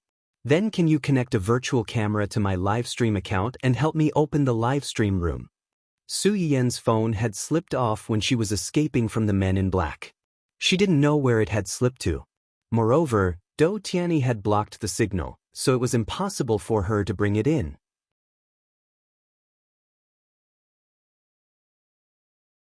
Chapter 1092. At this point, she could only hope that the system would be a little more helpful. Host, are you going to start a live broadcast? Looking at the situation now. Host, are you not worried about exposing your identity? Su Yiyan subconsciously glanced at the two people who were about to reach her, and the emotions in her eyes were a little cold. It's not about whether I'm worried about exposing my identity. Even if I don't want to, there are people who want to force me to reveal my identity. Since that's the case, I might as well do it myself. At least I can take the initiative in my own hands. Understood. Connecting to the host's live broadcast room, please wait. When the system tried to connect to Su Yiyan's live broadcast room, Wen Jingping pushed Dou Tiany in front of her. Miss Su, long time no see. Dou Tiany's voice was very soft, but there was an inexplicable coldness in it that made people uncomfortable. Su Yiyan opened her mouth and was about to speak when she heard the system's angelic voice in her mind. Host's live broadcast room has been activated. Please take note. Host's live broadcast room has been activated. Please take note. Su Yiyan's eyes flashed, and the words that were about to come out of her mouth immediately changed. If it's possible, I really don't want to see Mr. Dou. After all, I have to risk my life just to see him. Fortunately, no one died this time, but I can't say for sure the next time. The audience in Su Yiyan's live broadcast room had just entered the room when they heard this, and they were all a little confused. The host is starting a live broadcast? Another surprise attack? Fortunately, I'm quick-witted and waited 24 hours a day. But is this the host's home? Why doesn't it look like a kitchen? It's obvious that it's not a kitchen. This should be the living room. The decor looks very high-end. Sure enough, no matter how the background changes, the host's image of a rich second-generation heir is still the same. Are all of you only focused on the decor of the background? Did no one notice that the faces of the people in the live broadcast room are all exposed? As soon as this comment floated by, a short blank space suddenly appeared in the comments that were floating by in the live stream. Exposed? That's right, it was time to show his face. One had to know that Su Yiyan had streamed so many times, but he had never let anyone show their faces in his stream. Even the helpers and friends who had mistakenly entered the live broadcast room had their faces censored. Over time, everyone had gotten used to Su Yiyan's rule of not showing her face.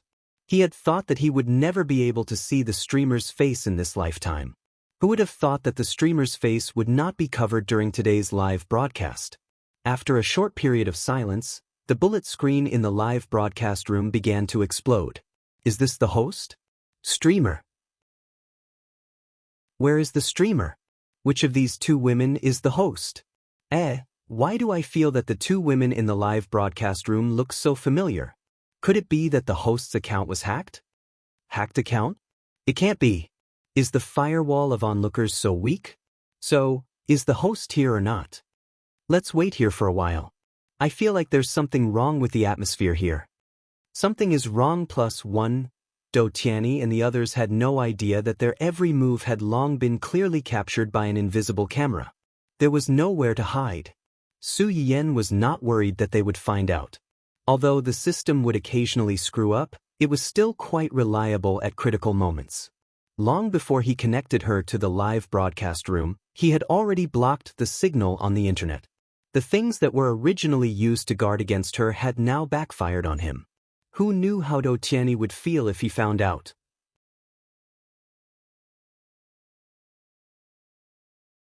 Chapter 1093.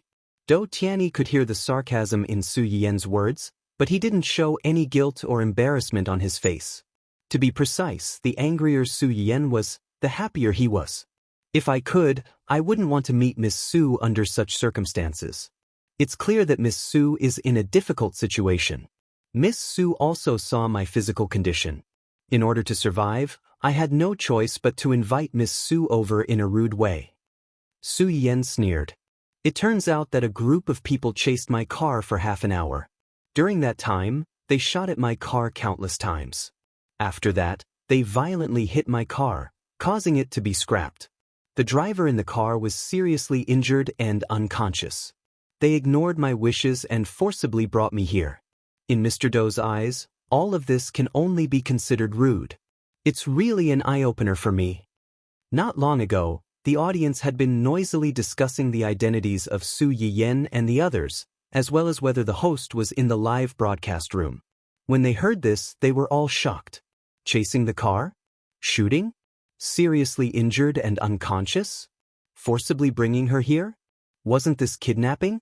Thinking of this, many of the audience gasped at the same time through their screens. At this moment, some of the audience also recognized Su Yiyan and Wen Jingping. Isn't the one on the left the previously popular entertainment company boss, President Su? The one on the right seems to be the mistress? Yes, I recognize her too. The woman on the right just acted in a drama not long ago.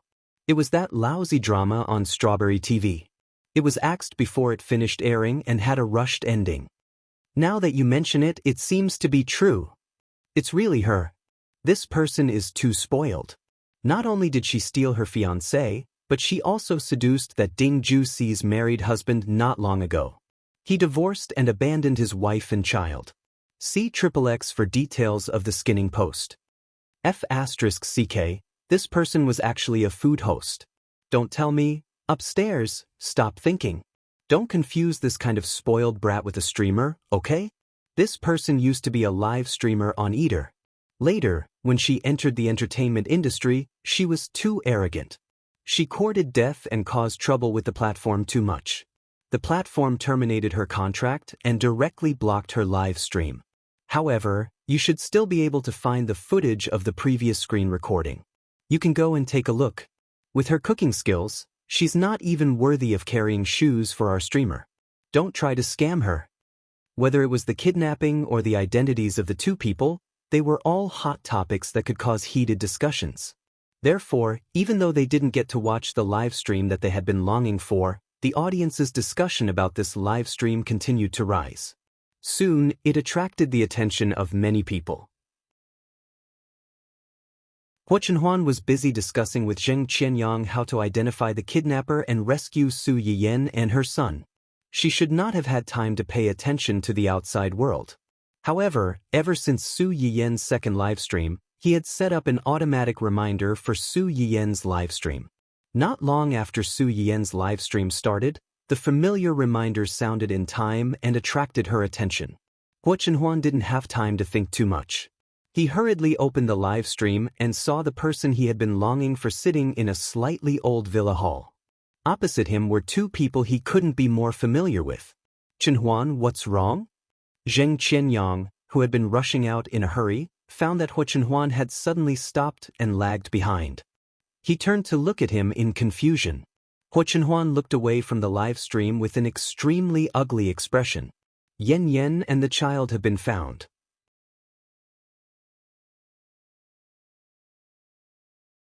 Chapter 1094. When Huo Chenhuan found out about the whereabouts of Su Yiyan and her child, she couldn't wait to rush to where they were and bring them back safely. At the same time, Su Yiyan was also trying her best to buy time for Huo Chenhuan and the others to rescue them. When Dou Tianyi heard Su Yiyan's ridicule, the curve of his lips rose instead of falling. He only felt that Su Yiyan was now like a kitten trapped in a cage, baring its fangs and brandishing its claws. If I really wanted to hurt Miss Su, I'm afraid that Miss Su wouldn't be sitting here peacefully, enjoying the meticulous care of the people around her. Enjoying? You call this enjoying? Su Yiyan almost picked up the cup on the table and threw it at someone's face. But Su Yiyan's eyes were slightly cold. Dou Tianyi didn't deny what she had just said, which meant that she had guessed correctly. The group of people who had helped them stop the trucks were Dou Tianyi's men, and they were supposed to be in cahoots with them. However, those people wanted to kill her, while Dou Tianyi wanted her alive, so both sides had fallen out. Since we're all here, I don't want to say any more nonsense. Mr. Dou, just say it. Why did you spend so much effort to bring me here? Dou Tianyi raised his eyebrows. I thought that Miss Su should know very well why she's here. Su Yiyan seemed to have heard the biggest joke in the world. You let people bring me here, but you want me to wonder why I was brought here? You're saying it as if I deserve to be brought here because I did something. Don't you think it's funny? As soon as Su Yiyan said this, before Dou Tianyi could say anything, Wen Jingping, who was following behind him, could not help but widen her eyes. She looked at Su Yiyan in shock and fear, clearly not expecting Su Yiyan to dare speak to Dou Tianyi in such a manner. Moreover, what made her the most depressed was that Dou Tianyi did not have much of a reaction after hearing her words. He did not get angry, nor did he retaliate. Instead, he seemed a little excited. Wen Jingping, who had already experienced Dou Tianyi's prowess, had no doubt that if those words had come out of her mouth, she would not even be able to find her corpse. Such an obvious difference in treatment made Wen Jingping feel an indescribable discomfort in her heart. At the same time, a trace of doubt appeared in her heart. Could it be that her strategy had been wrong from the beginning? Dou Tianyi did not like her, who was weak and could arouse a man's desire to protect her, but liked this kind of woman who specialized in going against him? Su Yiyan did not know that the words she had deliberately said to disgust Dou Tianyi in her anger had caused Wen Jingping to think deeply. She was really about to explode from anger now. She could not understand why there would be people in this world who were so self-righteous and full of a sense of superiority. It was fine if they spoke to others in a high and mighty tone, but when they caused trouble or even harm to others, they would act as if they were doing them a favor, thinking that the other party should be deeply grateful to them. Dou Tianyi was like that, and Huo Xiaofeng was also like that. Before, Su Yiyan only felt that the brainless world's female leads were poisonous. Now, it seemed that these world's male leads were not to be outdone. It was really like a pot that matched a lid, a perfect match. At that time, thousands of miles away, Huo Xiaofeng, who had long been worn down by various circumstances and was living a poor life with a meager salary, suddenly felt an itch in his nose. He could not help but sneeze loudly, and a trace of an ominous premonition suddenly appeared in his heart. He was already so miserable, why was there still someone thinking about him?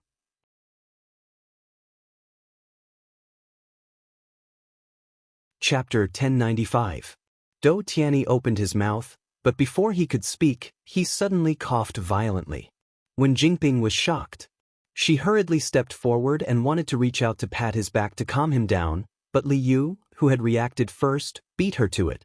Dou Tianyi coughed like this for about a minute. When he stopped, he looked as if he had just gone through a big battle. He slumped in the wheelchair dispiritedly. His originally pale face was stained with some blood because of the violent coughing. He looked miserable and terrible. Wen Jingping was a step ahead. She was stunned for a while before she thought of going up to Dou Tianyi to express her concern. However, Dou Tianyi, who had already recovered, pushed her away. "Miss Su, you can see that my condition has deteriorated to a very serious point. I had no choice but to use this method to bring you here.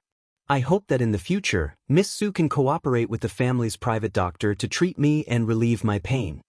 Dou Tianyi looked at her deeply and smiled faintly. "I know what you are thinking. Your grandfather has connections with the Research Institute, and Huo Chenwan's uncle has connections with the Special Operations Organization. You and your child are missing. They will definitely do whatever it takes to find you. If you are in the country, I can't guarantee that they won't find you. But what if you are abroad?" Su Yiyen's expression changed slightly. Dou Tianyi saw the change in her expression. He turned to look at the clock not far away. "There are still 40 minutes. Sometime in the future?" Su Yiyen frowned, and her heart thumped. "You want to imprison me? Haven't you thought that if someone finds out, no one will find out?" "What? You can't. Nothing is impossible." As early as the moment Su Yiyen stepped into the villa with the child, a large number of people were dispatched according to the plan. 40 minutes? What 40 minutes? I will take you abroad in another 40 minutes. Su Yiyen's eyes narrowed. The ominous premonition in his heart was finally confirmed. When Wen Jingping suddenly heard that Dou Tianyi was going to take Su Yiyen abroad, she was stunned for a while. When she came to her senses, her expression changed greatly. She said anxiously, "If you are going abroad, then what should I do?" Before she could finish her sentence, Dou Tianyi's cold gaze swept over her, causing her to swallow the rest of her words. At the same time, Wen Jingping felt a chill run down her spine and spread to her limbs and bones. These people would disguise themselves as Su Yiyen and set off from different places at different times to confuse the people who came to find Su Yiyen. The meaning of these people's existence was to stall for time. By the time Huo Chenhuan and the others realized that something was wrong, he would have already taken Su Yiyen and flown far away.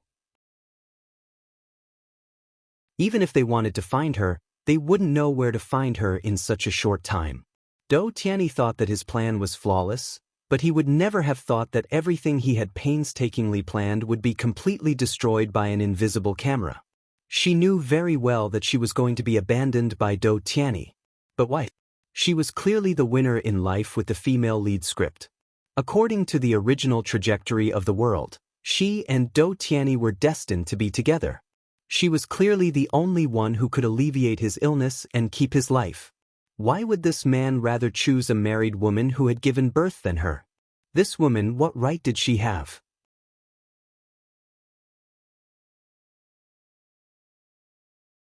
Chapter 1096. Su Yiyen didn't notice the sudden change in Wen Jingping's venomous gaze. She also didn't know the twists and turns of resentment and unwillingness in Wen Jingping's heart. She looked at Dou Tianyi's confident appearance as if everything was under his control. She subconsciously tightened her hands and tried to remain calm. "Where do you want to take me?" Dou Tianyi glanced at her and held back.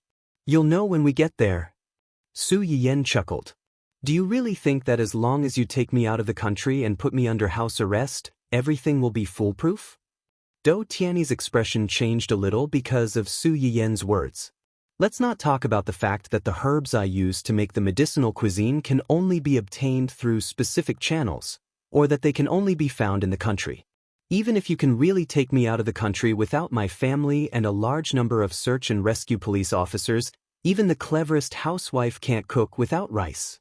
Without the herbs, even if I want to, I can't do anything." Su Yiyen saw Dou Tianyi's expression change little by little, and there was a little more satisfaction in her eyes. Let's take a step back and say that even if you can secretly transport these things from the country to the country and continue to supply them, what gives me the confidence to do so? Why do you think that I will selflessly rescue the culprit who kidnapped me and almost killed me and my family and friends? Su Yiyan stared at Dou Tianyi when she said this. Her eyes were unprecedentedly cold. Aren't you afraid that if you push me too far, I will poison your food and end your short and painful life ahead of time? Dou Tianyi's expression changed again when he heard her say this. Miss Su seems to have not figured out her situation. This is not up to you. Is that so? Su Yiyan raised her eyebrows, and the mockery in her eyes grew. What if I refuse? Are you going to kill me? Of course not. Miss Su is my honored guest. How could I bear to hurt you? Su Yiyan stared at him for a while and chuckled. Yes, you can't bear to hurt me, but you will hurt my family and the people around me. As Su Yiyan spoke, she patted the little fellow who was sleeping soundly in her arms to comfort him. Her eyes were full of heartache. The little girl was still so young. She had only accompanied her parents to celebrate her grandmother's birthday, yet she had encountered such a thing. Just because I refused to recuperate for you, you found someone to secretly instigate Cheng Fenglang and Song Yunyuan to work together to bribe the employees of my uncle's company. You forged fake evidence, slandered my uncle and my grandfather for academic fraud, and suppressed the newcomers under them to receive kickbacks. It's a pity that my grandfather has been dutifully and conscientiously doing research for most of his life. Now that he's old, he's almost been splashed with a basin of dirty water for no reason because of some people's evil intentions. That's not all. I've underestimated some people's madness before. They would even harm a child. When Su Yiyan said this, she looked up at Dou Tianyi with disgust and hatred in her eyes. You got someone to hint to Hua Qihan that as long as he caught my child, he could use the child to threaten me and Chen Huan to hand over the whole corporation. After that, you helped him bribe the servants in my house to help him take the child out and hand him over to Hua Qihan. It would be best if he succeeded. If he failed, it would be Hua Qihan who did it, and it would have nothing to do with you. You were the one who planned all this, and you were also the one who added fuel to the fire behind the scenes. In the end, Hua Qihan and Cheng Fenglang were the ones who took the blame, while you were innocent and unharmed. Mr. Dou is really calculating.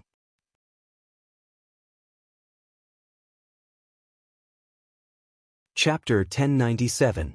Su Yiyan only found out about this recently. Hua Chenhuan only told her that the Cheng family's matter was related to Dou Tianyi, but she didn't tell her that Dou Tianyi was actually involved in Hua Qihan's kidnapping. Unfortunately, the truth couldn't be hidden forever. Su Yiyan still learned the truth from Yu Ziyan. Su Yiyan was, of course, furious. If Dou Tianyi hadn't been in the hospital and didn't have much time left, she would have killed this bastard long ago.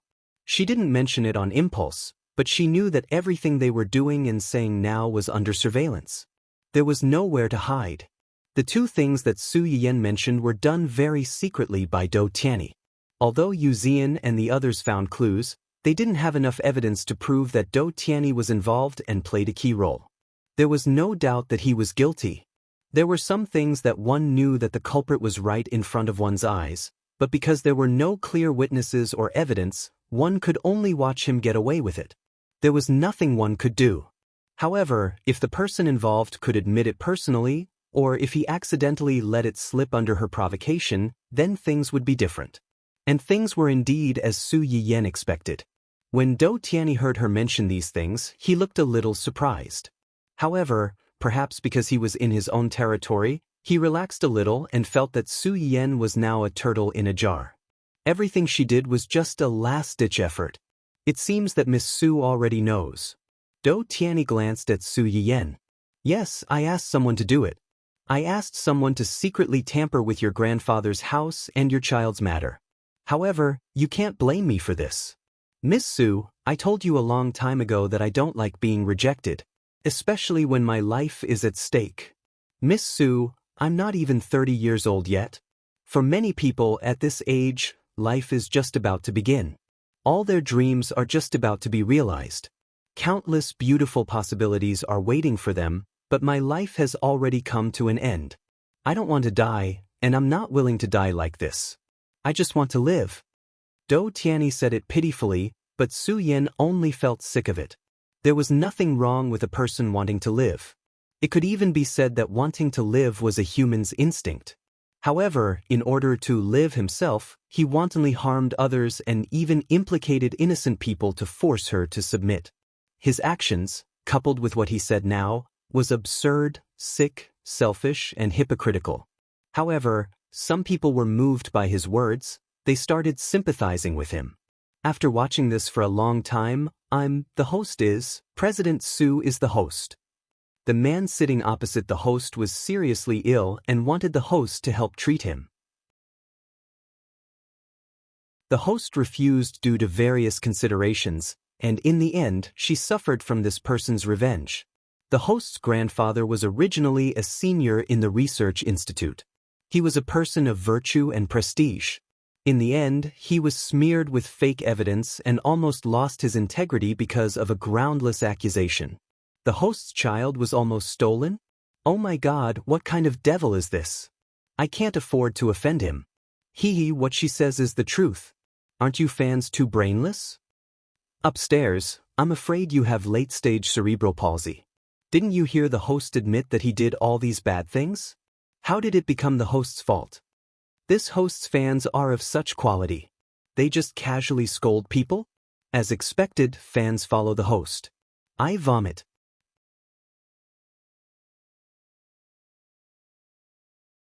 Chapter 1098. You have cerebral palsy, yet you don't allow others to refute you. Weren't you the one who scolded others for being brainless first?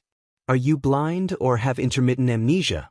Do you really think the broadcast room is your home and the whole world is your mother? Don't you know that the one who provokes first is cheap? Before saying that others have no quality, please take a look at yourself first. What the hell are you? I'm dying of laughter. If you're uncultured, go and read more books. If you don't know the cause and effect, you're brainless. I'm quite curious about how big your brain capacity is. Some brainless haters who doubt the streamer's words just now, since they have doubts, go and find evidence. According to the streamer's words, I found a few news reports about the streamer's family not long ago. For details, please search the discussion area next door. Previously, when the Cheng family was in trouble, Cheng Fenglang and Song Yunyuan were worried that Old Master Cheng was highly respected and that the investigation department would be biased. There was no way to knock down the Cheng family in one fell swoop, so they bought a lot of articles to guide public opinion. They promoted a piece of social news into a piece of explosive news and stayed on the hot topic discussion list for several days. Later, the truth of the matter was found out, and Cheng Fenglang and Song Yunyuan were also arrested. Those marketing accounts that were bribed either deleted their posts or apologized, but there were still many righteous netizens who took screenshots and kept them. However, when the truth was revealed because there were no paid posters, the popularity was far less than when it was attacked. Therefore, it didn't cause much of a splash. This was also the sorrow of the era of traffic. 3 people became a tiger. When the scolding came out, they swarmed forward, but when the truth came out, they ran faster than anyone else. Passers-by who didn't know the truth only saw the beginning and didn't understand the truth that came out in the end. They often left their impression at the beginning and thought that was the truth. Now that Su Yiyan brought up the old matter again, there were really people who ran to find out the whole story again. They even sorted it out so that more people would know the truth of the matter. It could be considered a blessing in disguise. Didn't someone say that the streamer might be a descendant of a hidden family? Now it seems that there are some differences from expectations, but the streamer's maternal grandparents are actually seniors in the research institute? Rounded up, they can be considered a scholarly family, right? No wonder the streamer handed these precious Chinese herbs to the Research Institute for research and cultivation as soon as she found them. It turns out that there's such a relationship. I'm so angry after reading the report. After searching, the host's grandparents developed many practical things when they were at the Research Institute. Many of these things were still in use and had saved many people. The host even gave those precious Chinese medicinal herbs to the Research Institute for research and planting free of charge, instead of selling them to the rich at a high price. Not to mention, he selflessly shared many medicinal cuisines that no one has ever heard of through live streaming. His stores are basically sold at a fair price. In the end, because he rejected the unreasonable request of a sick person, his elder, who was originally a virtuous cultivator, was almost slandered and had to bear a groundless name. Now, she was being kidnapped along with her child. Just thinking about it made her feel suffocated. Oh my God, did someone call the police? This man is so crazy, who knows what he'll do to the streamer and the baby? I reported it a long time ago. They said that they're already looking for him. However, the man just now seemed to say that he wanted to take the streamer out of the country. I'm a little worried that I might not be able to save the streamer in time. After the audience in Su Yiyen's live broadcast room found out about Do Tianyi's actions, they began to worry about the safety of Su Yiyen and her child.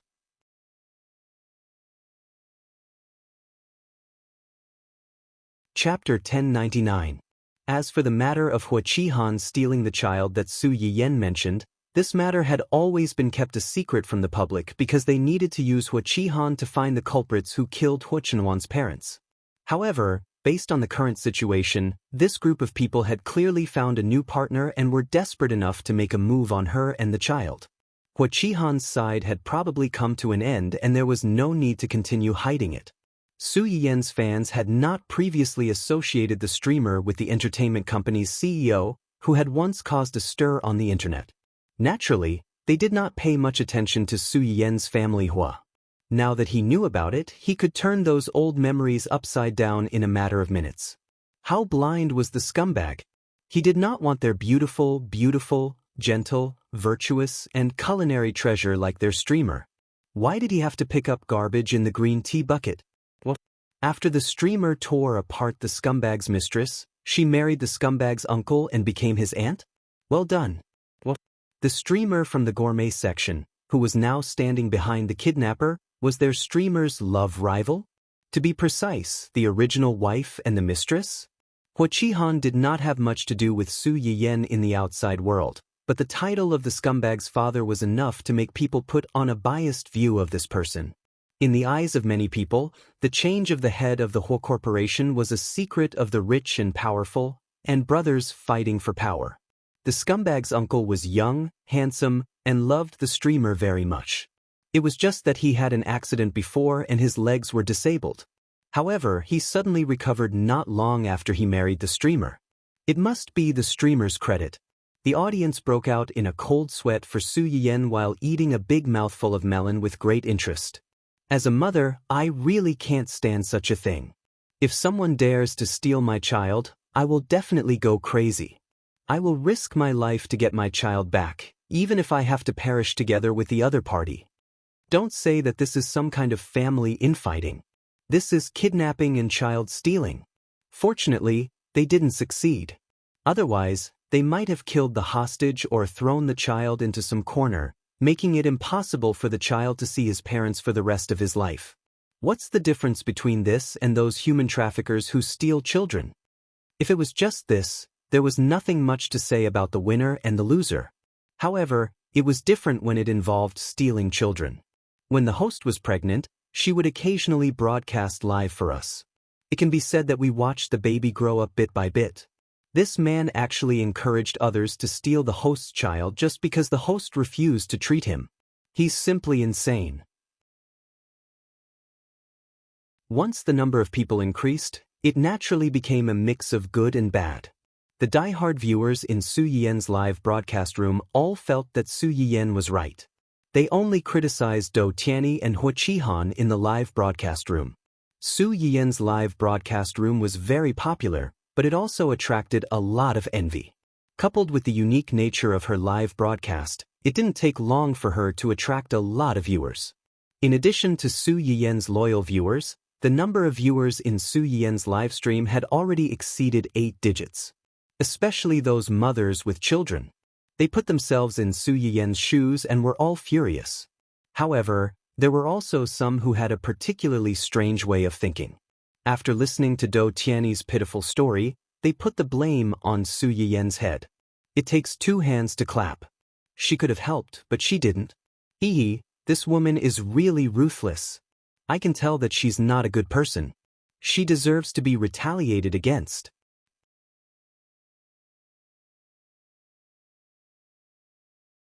Chapter 1100. Such disgusting remarks were inconceivable to many people, but there were some who were willing to go along with it. That's right. Isn't a female streamer just flirting and seducing men? Good women are all at home taking care of their husbands and children. Where would they have the time to do such fancy things? If you ask me, this woman is simply playing hard to get. She's already married, yet she still goes around seducing men. Who knows how many green hats she has on her husband's head? Now she's just capsized. Serves her right. Why is this woman opening a medicinal cuisine livestream? Isn't it to treat illnesses and save people? Now that people have taken the initiative to come to her door, she's making all sorts of excuses. Why is she pretending to be virtuous? She's really deserving of it. Oh my God, there's actually a saint speaking up for this man. What kind of disgusting maggot is this? Ladies, wipe your eyes and look at these people clearly. Don't be fooled by these scumbags. Once this kind of extreme loser with double standards takes a fancy to you and you're unwilling to break up with him, he might go and spread rumors that you're seducing men and that you're promiscuous. He might even stab you with a knife. Don't find friends in the trash. There's actually someone who's willing to take action against a child. Some people's worldview is really a little touching. In this regard, I only want to say that human traffickers should all die. I suddenly remembered that in ancient records, there was a particularly famous doctor, that is, a doctor in ancient times, who treated a noble. Just because the treatment method he proposed was not to the noble's liking, he was cruelly killed. Previously, I thought it was ridiculous and that the ancients were ignorant. I didn't expect to see a real-life version one day. This can already be considered a medical disturbance, right? Such remarks suddenly increased. The audience, who were originally worried about the safety of Su Yiyan and her son, became extremely irritable. It's because of idiots like you that the streamer has always chosen to hide her identity. One slap doesn't make a sound? If you have the ability, stretch your face out. I guarantee you'll hear a sound. I hate this kind of victim theory the most. One slap doesn't make a sound? Hey, if I slap you, you might die. Upstairs, if you think this live stream is a publicity stunt, then eat more nutritious food to nourish your brain. Who would use their own lives and the safety of their children for publicity purposes? Moreover, it was in such a public live broadcast. Not to mention other things, just guiding fans to report false information to the police was enough for her to go in. In the end, you've been hyping it up for so long just to go in and squat. Do you really think everyone is as brainless as you? After the viewers in the live streaming room were briefly surprised by Su Yiyan's identity, they were all attracted by her and her child's current situation. Now, they were fighting with all kinds of demons and monsters in the live streaming room. You said what I wanted to say but didn't dare to say. Someone's fans are like lunatics, attacking people and not allowing any different voices to appear. In my opinion, we should report this platform and ban this live stream forever. Other than such comments, there were also some people who felt that the live stream was a publicity stunt. Trash hype dog. It's fine if you bought all kinds of marketing to hype up your store and fake medicine. Now, you're actually doing this kind of kidnapping, holding, and strangling live broadcast to show your pitiful side. You must be crazy for money. The bullet screen was very chaotic and lively. Su Yiyan did not know about this, but the system's continuous increase in favorability gave her some comfort. It made her certain that it was a wise decision to start a live broadcast at this time.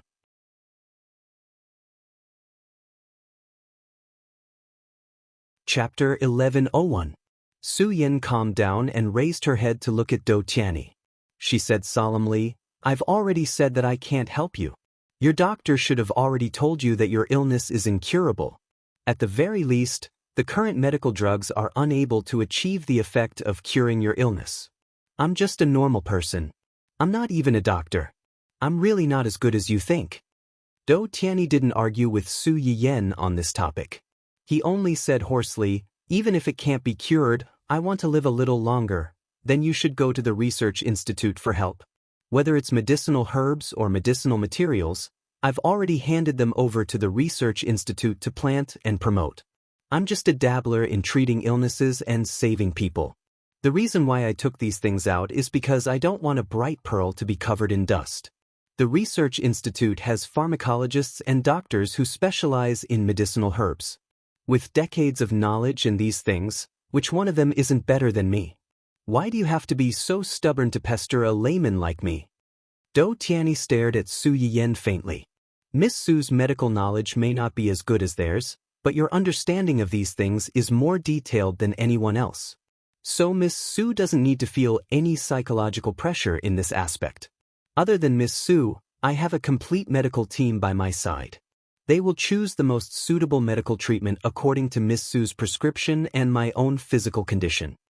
Dou Tianyi's words were actually telling Su Yiyan that since she was caught by him, she should be more obedient. She shouldn't think of playing any tricks on his illness. Since he caught her, he definitely wasn't unprepared. Dou Tianyi might not have medical knowledge and would be fooled by her, but the entire medical team by his side wasn't to be trifled with. As for what Miss Su mentioned just now, are you afraid that you'll put poison in the medicine? I really can't bear to touch Miss Su, but I don't have the same patience for anyone other than Miss Su. Dou Tianyi glanced meaningfully at the little guy in Su Yiyan's arms. He said with a faint smile, "Some people, since you've already touched them once, it's no big deal to touch them again." Su Yiyan's body stiffened. She angrily shouted, "You dare!" At this point, Miss Su, what do you think I don't dare to do? Or does Miss Su think that it's really just a coincidence that I deliberately chose today? Su Yiyan pursed her lips. She already had a guess in her heart. If she was alone, Dou Tianyi didn't want to die. But it was different with the child. No matter what she did, Su Yiyan had to consider the safety of her child, and it was inevitable that she would be constrained. System, how's collecting the favorability points? Is it enough for a big move? Su Yiyan knew that once the live broadcast was released, Huo Chenhuan would definitely make a move. However, the situation outside wasn't clear. She hoped that Huo Chenhuan would come quickly to save them, but she also had to save herself. Almost there. Su Yiyan's expression was a little ugly. The atmosphere between the two of them also became heavy and oppressive because of the lack of agreement. Just then, the sound of hurried and messy footsteps suddenly came from outside. It was accompanied by the anxious and troubled voices of several bodyguards. "Wait, you can't go in now. Please don't make things difficult for us." Sigh.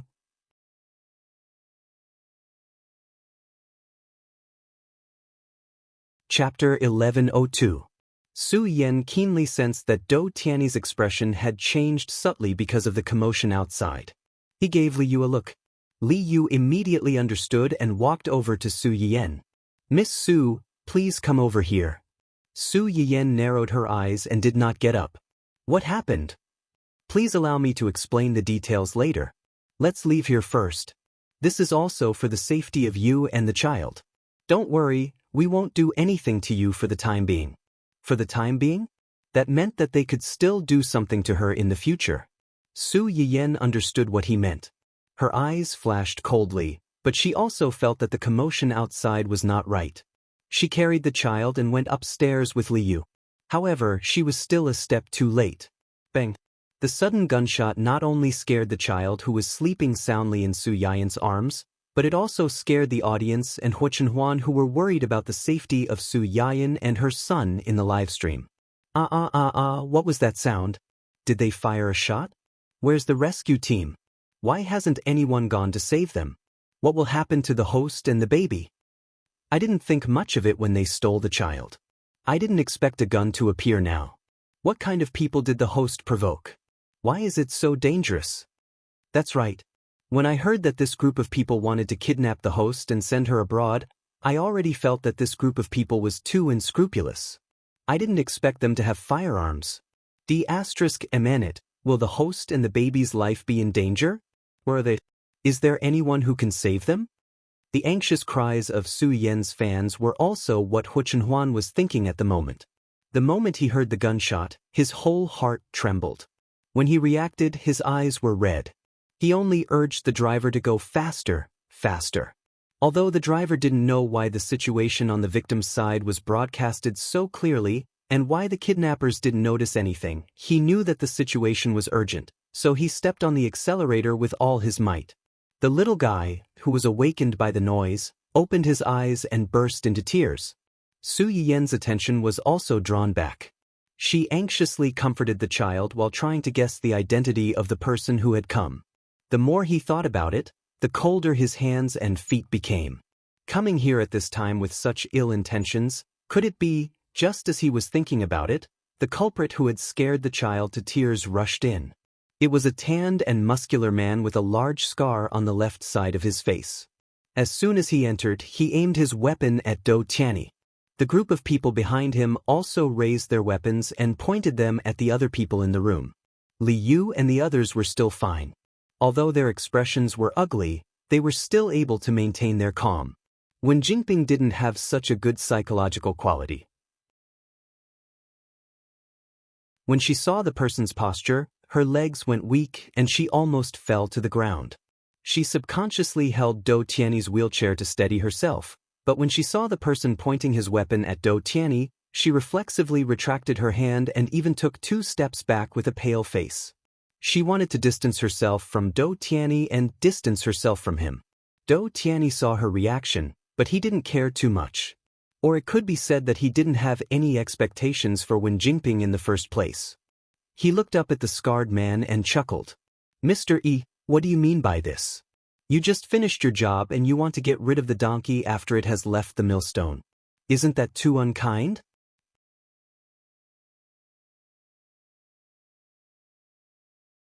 Chapter 1103. When the scarred man heard Do Tianyi's words, he sneered. Even the scar on his face twitched, making him look very ferocious. "Finished? She's already been snatched away, what else can you do?" The scarred man said as he looked at Do Tianyi with hostility and viciousness. "It's been a long time since someone dared to trick me like this. Kid, are you looking for death?" Bang! As soon as the scarred man finished speaking, a gunshot rang through the hall again, followed by Wen Jingping's uncontrollable scream. The bullet brushed past Do Tianyi's face and hit the wall behind him, leaving a hole. It was both a dissatisfaction and a warning. Wen Jingping had never been so close to a firearm like this before. She screamed and fell to the ground, trembling. She was afraid that the scarred man's next shot would be her head. "But you've forgotten that I'm a businessman.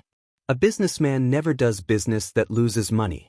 What I'm doing now is just giving you a taste of your own medicine. Mr. Yi, you don't have to pretend to be a victim of betrayal." The ridicule in Do Tianyi's words couldn't be more obvious, but he had forgotten that it was common for businessmen to fight amongst themselves. With just a few words, there were flashes of light and shadows of swords, and smoke of gunpowder filled the air. But now he was not facing a businessman, but an unreasonable outlaw. It was like Xiukai meeting Bing. It was not a competition of eloquence, but whose fist was bigger. Do Tianyi was quite calm in the face of this group of outlaws, as if the person who was threatened was not him. "Mr. Yi, I'm afraid you've forgotten that we had an agreement. I'll help you hide your whereabouts, gather information for you, and find an opportunity to make a move on the family Hua. You help me catch Hu Chenwan's wife. After that, you take your revenge and I'll treat my illness. We'll both benefit from each other and mind our own business." "But what did you do? In the downtown area, you openly blocked, chased after cars, and even opened fire." Do Tianyi's eyes turned cold as he said this. "Mr. Yi, I'm not a fool. Everyone knows what you're trying to do. One of the most important terms in our agreement was not to hurt Miss Su. I still need her help to treat my illness, but you want her life. Well, killing her is equivalent to killing me. You've taken your revenge and vented your anger, and you can also remove the root of the problem. Killing 2 birds with 1 stone, this deal is really not a loss." At that time, Hu Chenwan and the others had already located the villa's location through the environment in the live broadcast room and the information revealed by the few people's conversations. They came to the periphery of the villa. The live stream on Hu Chenwan's phone was still open so that everyone could understand the situation more accurately and in real time. Zheng Qianyang didn't know how his niece-in-law opened the live broadcast, and the camera clearly wasn't on her, so he could completely rule out the possibility of her carrying a camera with her. I don't have time to listen to your bullshit. If you don't want to die, then be quiet and let me take her away. When the knife-scarred man said this, his gun was still pointed at Dou Tianyi, but his eyes had already drifted to Su Yiyan, who wasn't far away. When Su Yiyan met the man's eyes, her heart trembled. She had a faint premonition that this man's hands were stained with blood, and it wasn't just the blood of one person. But it had to be said that the appearance of this live broadcast did provide them with very useful information, greatly facilitating their rescue. After seeing the knife-scarred face in the live broadcast, Zheng Qianyang's expression changed.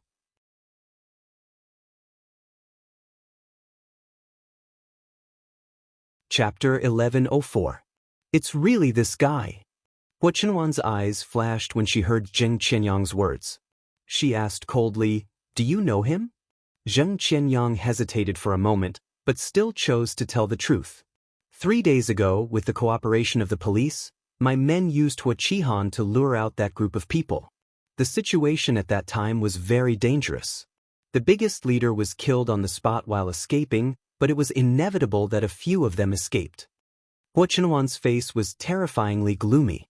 This man is one of the fish that escaped? Zheng Qianyang nodded solemnly. This man is the second in command of the leader. Although he is only the second in command, in fact, his methods are no less ferocious than the leader.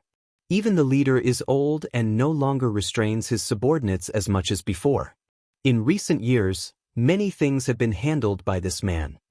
In short, this man was the second in command, but in fact he was already the uncrowned king of this group of people. Although they killed the so-called leader 3 days ago, they still let this slippery big fish slip away. And now, this big fish had set his target on their family. What do we do now? Hua Chenhuan clenched her hands into fists. One could vaguely see the slightly bulging blue veins on her hands. The few of you, follow the few of you over there. Zheng Qianyang directed his men to surround the small villa. Remember not to alarm anyone and ensure the safety of the hostages. They tried their best to ensure the safety of Su Yiyan at all costs, but they also knew that the situation was not optimistic. If this man really wanted to kill Su Yiyan and her son, then they would not even have a chance to rescue them. Su Yiyan did not know that Hua Chenhuan and the others had already arrived outside the villa and were anxious to rush in to save her. From the conversation between Dou Tianyi and this scarred man, she had already guessed the identity of this scarred man and knew that this person really wanted to kill her. Su Yiyan looked calm on the surface, but a layer of cold sweat had already formed on his back. She knew very well that Dou Tianyi would not hand her over. Even if it was for his own life, he could not watch her die. But the point was, could he be more stubborn than these lunatics? As it turned out, Su Yiyan's worries were not unfounded. When Dou Tianyi heard that the scarred man wanted to take Su Yiyan away, he said without thinking, "That won't do. I still need her to save my life. I can't let you take her away." The scarred man's face darkened. "I'm not negotiating with you. Do you believe that I won't kill you right now?" Dou Tianyi wasn't afraid. He glanced at the scarred man and sneered, "Of course I believe you. But Mr. Yi, you have to consider the consequences of killing me. Apart from me, no one else can help you leave this place." Other things aside, the one in the family Hua is not someone easy to deal with. Before Dou Tianyi could finish, the scarred man had already interrupted him. "Do you think I'm afraid of him? You are not afraid of them, but you are afraid of death. What happened a few days ago was a lesson. Do you want to repeat the same mistake? That's because they cheated. Cheating is also a strategy. How can Mr. Yi be sure that they don't have a backup plan? If that's the case, you wouldn't have asked me to cooperate. You were lucky to escape this time. How can Mr. Yi be sure that you will be so lucky next time? There's no what if."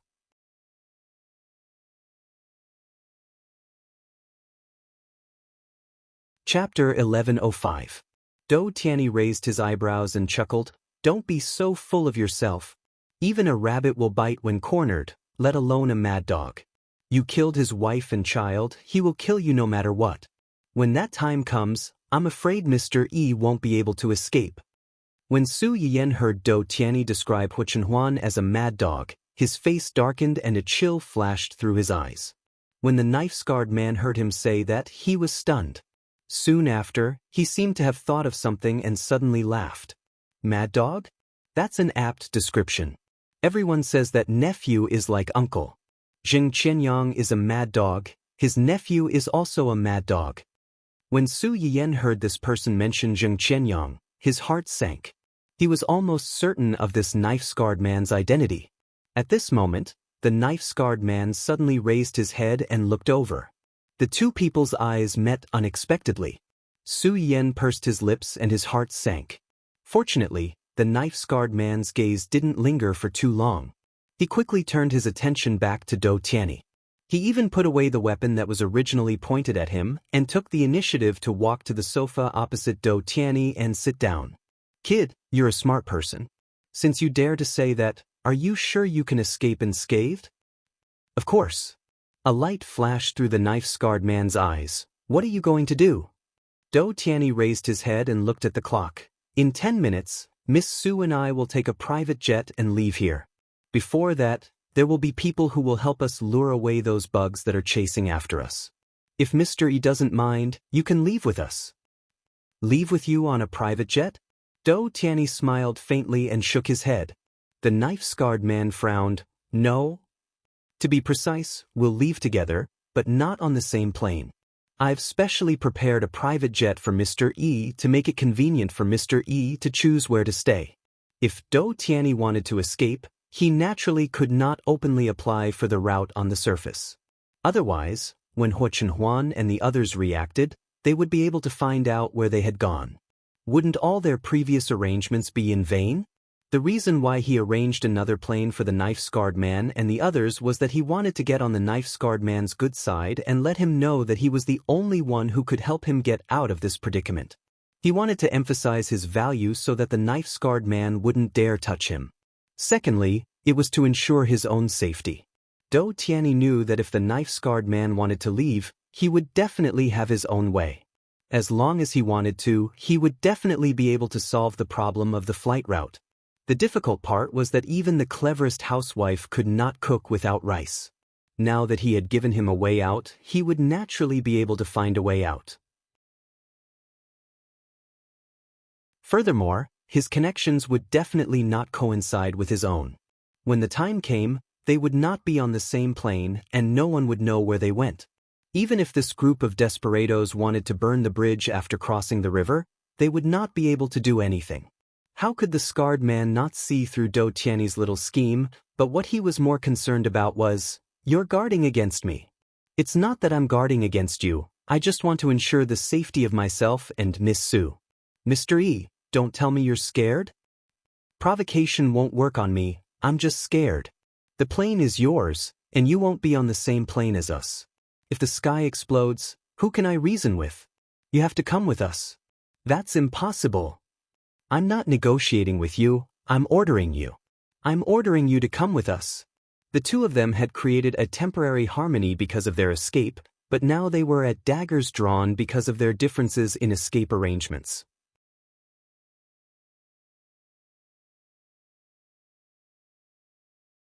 Chapter 1106. Su Yiyan felt an indescribable sense of irony as he watched the scene unfold. Two people who obviously had their own ulterior motives were on guard against each other, repeatedly jumping on the edge of falling out. However, for the sake of each other's safety, they had no choice but to cover up the thin layer of paper and fight a battle of wits and courage with each other. Su Yiyan was not interested in the game between the two. Su Yiyan was more concerned about whether he could bring the child out of here in the short span of 10 minutes. This question also affected the hearts of the audience in the live broadcast room. These people were originally very worried because of the appearance of the scarred man and the others. It was only when they heard Do Tianyi emphasize the time again that they realized that so much time had passed unknowingly. Obviously, the rescue team had not arrived yet. If this continued, wouldn't the host really be kidnapped by this group of dangerous people and taken abroad? In a split second, the live broadcast room was densely filled with messages. all of which were worried about Su Yiyen's future and concerned prayers. The favorability value rose rapidly, and finally, Su Yiyen heard the prompt that he wanted to hear the most. Detected that the favorability value of the host has met the upgrade requirements. Do you want to upgrade immediately? Upgrade? Su Yiyen was stunned. After the upgrade, can I swallow the system on Wen Jingping? In theory, it is possible. The system will try its best. The system was rarely modest. Su Yiyen's eyes flashed slightly, and finally, there was a slight smile in his eyes. Then upgrade. Confirm to use favorability value to upgrade the system. This upgrade is estimated to take 1 minute. 59, 58, 57. 1 minute was not long, but it was not short either. Especially in this kind of life and death situation, every minute and second was torture. 10, 9, 8, 7, 6, 5, 4, 3, 2, 1. Su Yiyen silently counted down with the system in his heart. The moment the 1 fell, he heard a crisp sound, and the system's voice sounded again. System upgrade completed. Do you want to immediately clear the surrounding system? Su Yiyen's eyes flashed fiercely. Swallow it for me. At that time, Wen Jingping was worried about the terrible situation she might face after Dou Tianyi left. Suddenly, a sharp alarm sounded in her mind. An unknown attack has been detected on the system. Host, please activate the protective device as soon as possible. An unknown attack has been detected on the system. Host, please activate the protective device as soon as possible. Affected. Host, please. Beep. What? Wen Jingping was caught off guard by this sudden turn of events. Her pupils shrank as she stood rooted to the ground, not knowing what to do. While she was in a daze, she also didn't expect that there would be a high-level system in this era. Furthermore, the other party wanted to annex her main character's system right from the start, which was also a little careless. This system's level was not as high as 001 because of Wen Jingping's slacking off. In addition, it didn't even notice 001's existence before it was attacked. Before it could even activate the protective device, it was already affected by 001's heavy blow and lost the initiative. The system firewall is under attack. The system's external links are under attack. The system store is under attack. The system's central module is under attack. The system's database is under attack. Didn't, beep. The system's notifications, which were in the same frequency as her heartbeat, hit Wen Jingping's heart again and again, making her tremble in fear.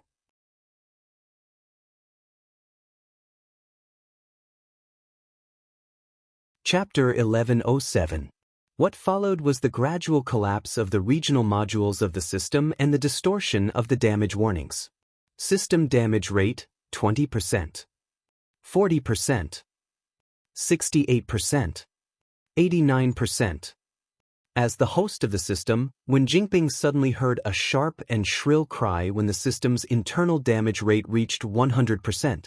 Wen Jingping subconsciously wanted to cover her ears, and her mind went blank for a moment.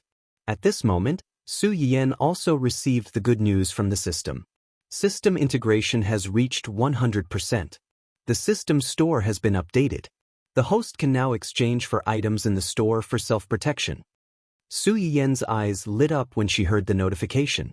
She opened the system store and saw that there were many more items in the exchange store, which originally only had various Chinese medicinal herbs and various Chinese medical books. From various cheat-like auras to various types of charm enhancement, there were even self-protection tools. It was really infuriating. Fortunately, all these now belonged to 001 and her.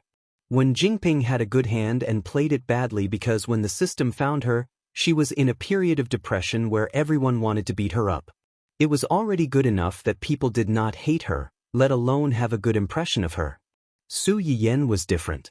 Although she had just spent a lot of favorability points to upgrade, the audience in her live broadcast room really liked her and were worried about her. In just a short while, she had received a lot of favorability points, enough for her to exchange for some life-saving tools. I finally know why people call customers and fans the parents of their livelihood. The system had successfully swallowed another high-level system, and the contents of the chip had become much richer. When it heard Su Yiyen's exclamation, it asked a question, which was rare.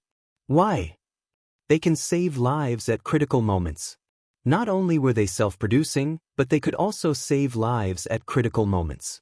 What kind of touching little angels were these? Su Yiyen decided that if she could return safely this time, she would definitely do more live broadcasts in the airport and give a few more little angels as gifts to thank them for their help. The system was speechless. After a short silence, the system continued to broadcast another notification.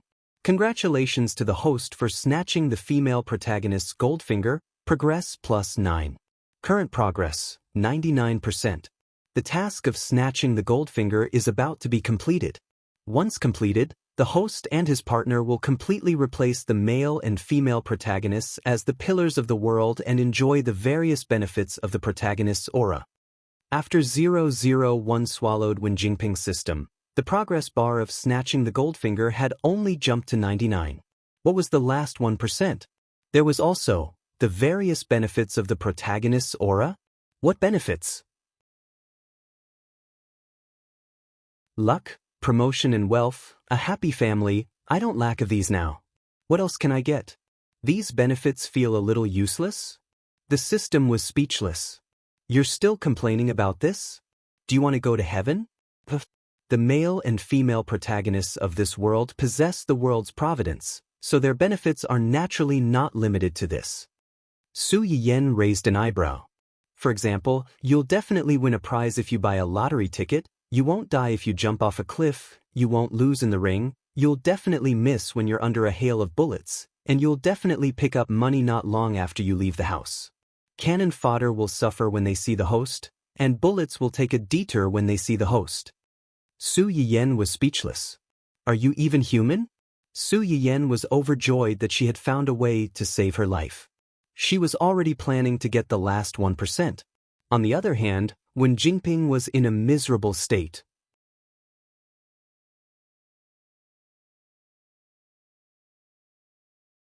Chapter 1108. Her mind went blank for a moment when she heard the scream when the system was disconnected. It took her a while to regain her senses and realize what had happened. Her system, the only thing she could rely on, had been attacked by an unknown force. Just a moment ago, system? System? Wen Jingping was quite restrained at first. She kept calling out to the system in her mind, praying for a response.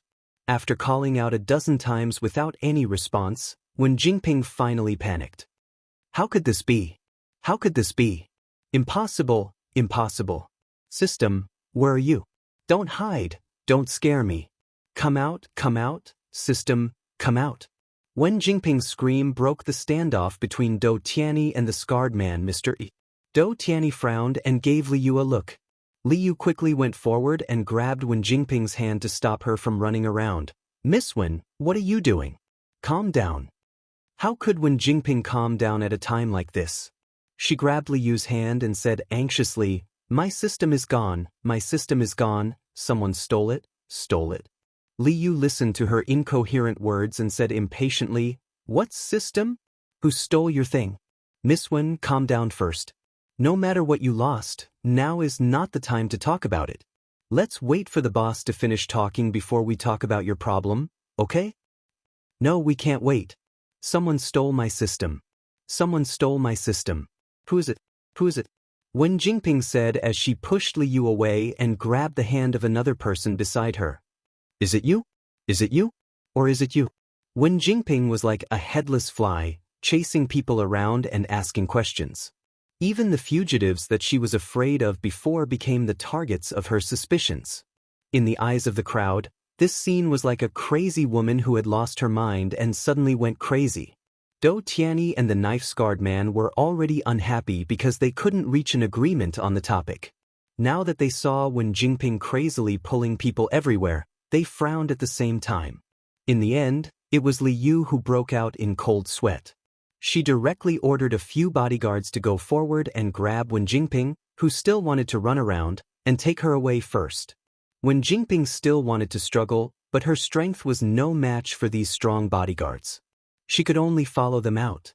However, when she was near Su Yiyen, when Jingping seemed to have thought of something. Her body stiffened and her eyes widened. It's you, right? You're the one who stole my system, it's you. When Jingping suddenly exploded, she almost broke free from the restraints of the bodyguards and pounced on Su Yiyan. After her attack failed, she suddenly became dispirited, as if she had thought of something unbelievable.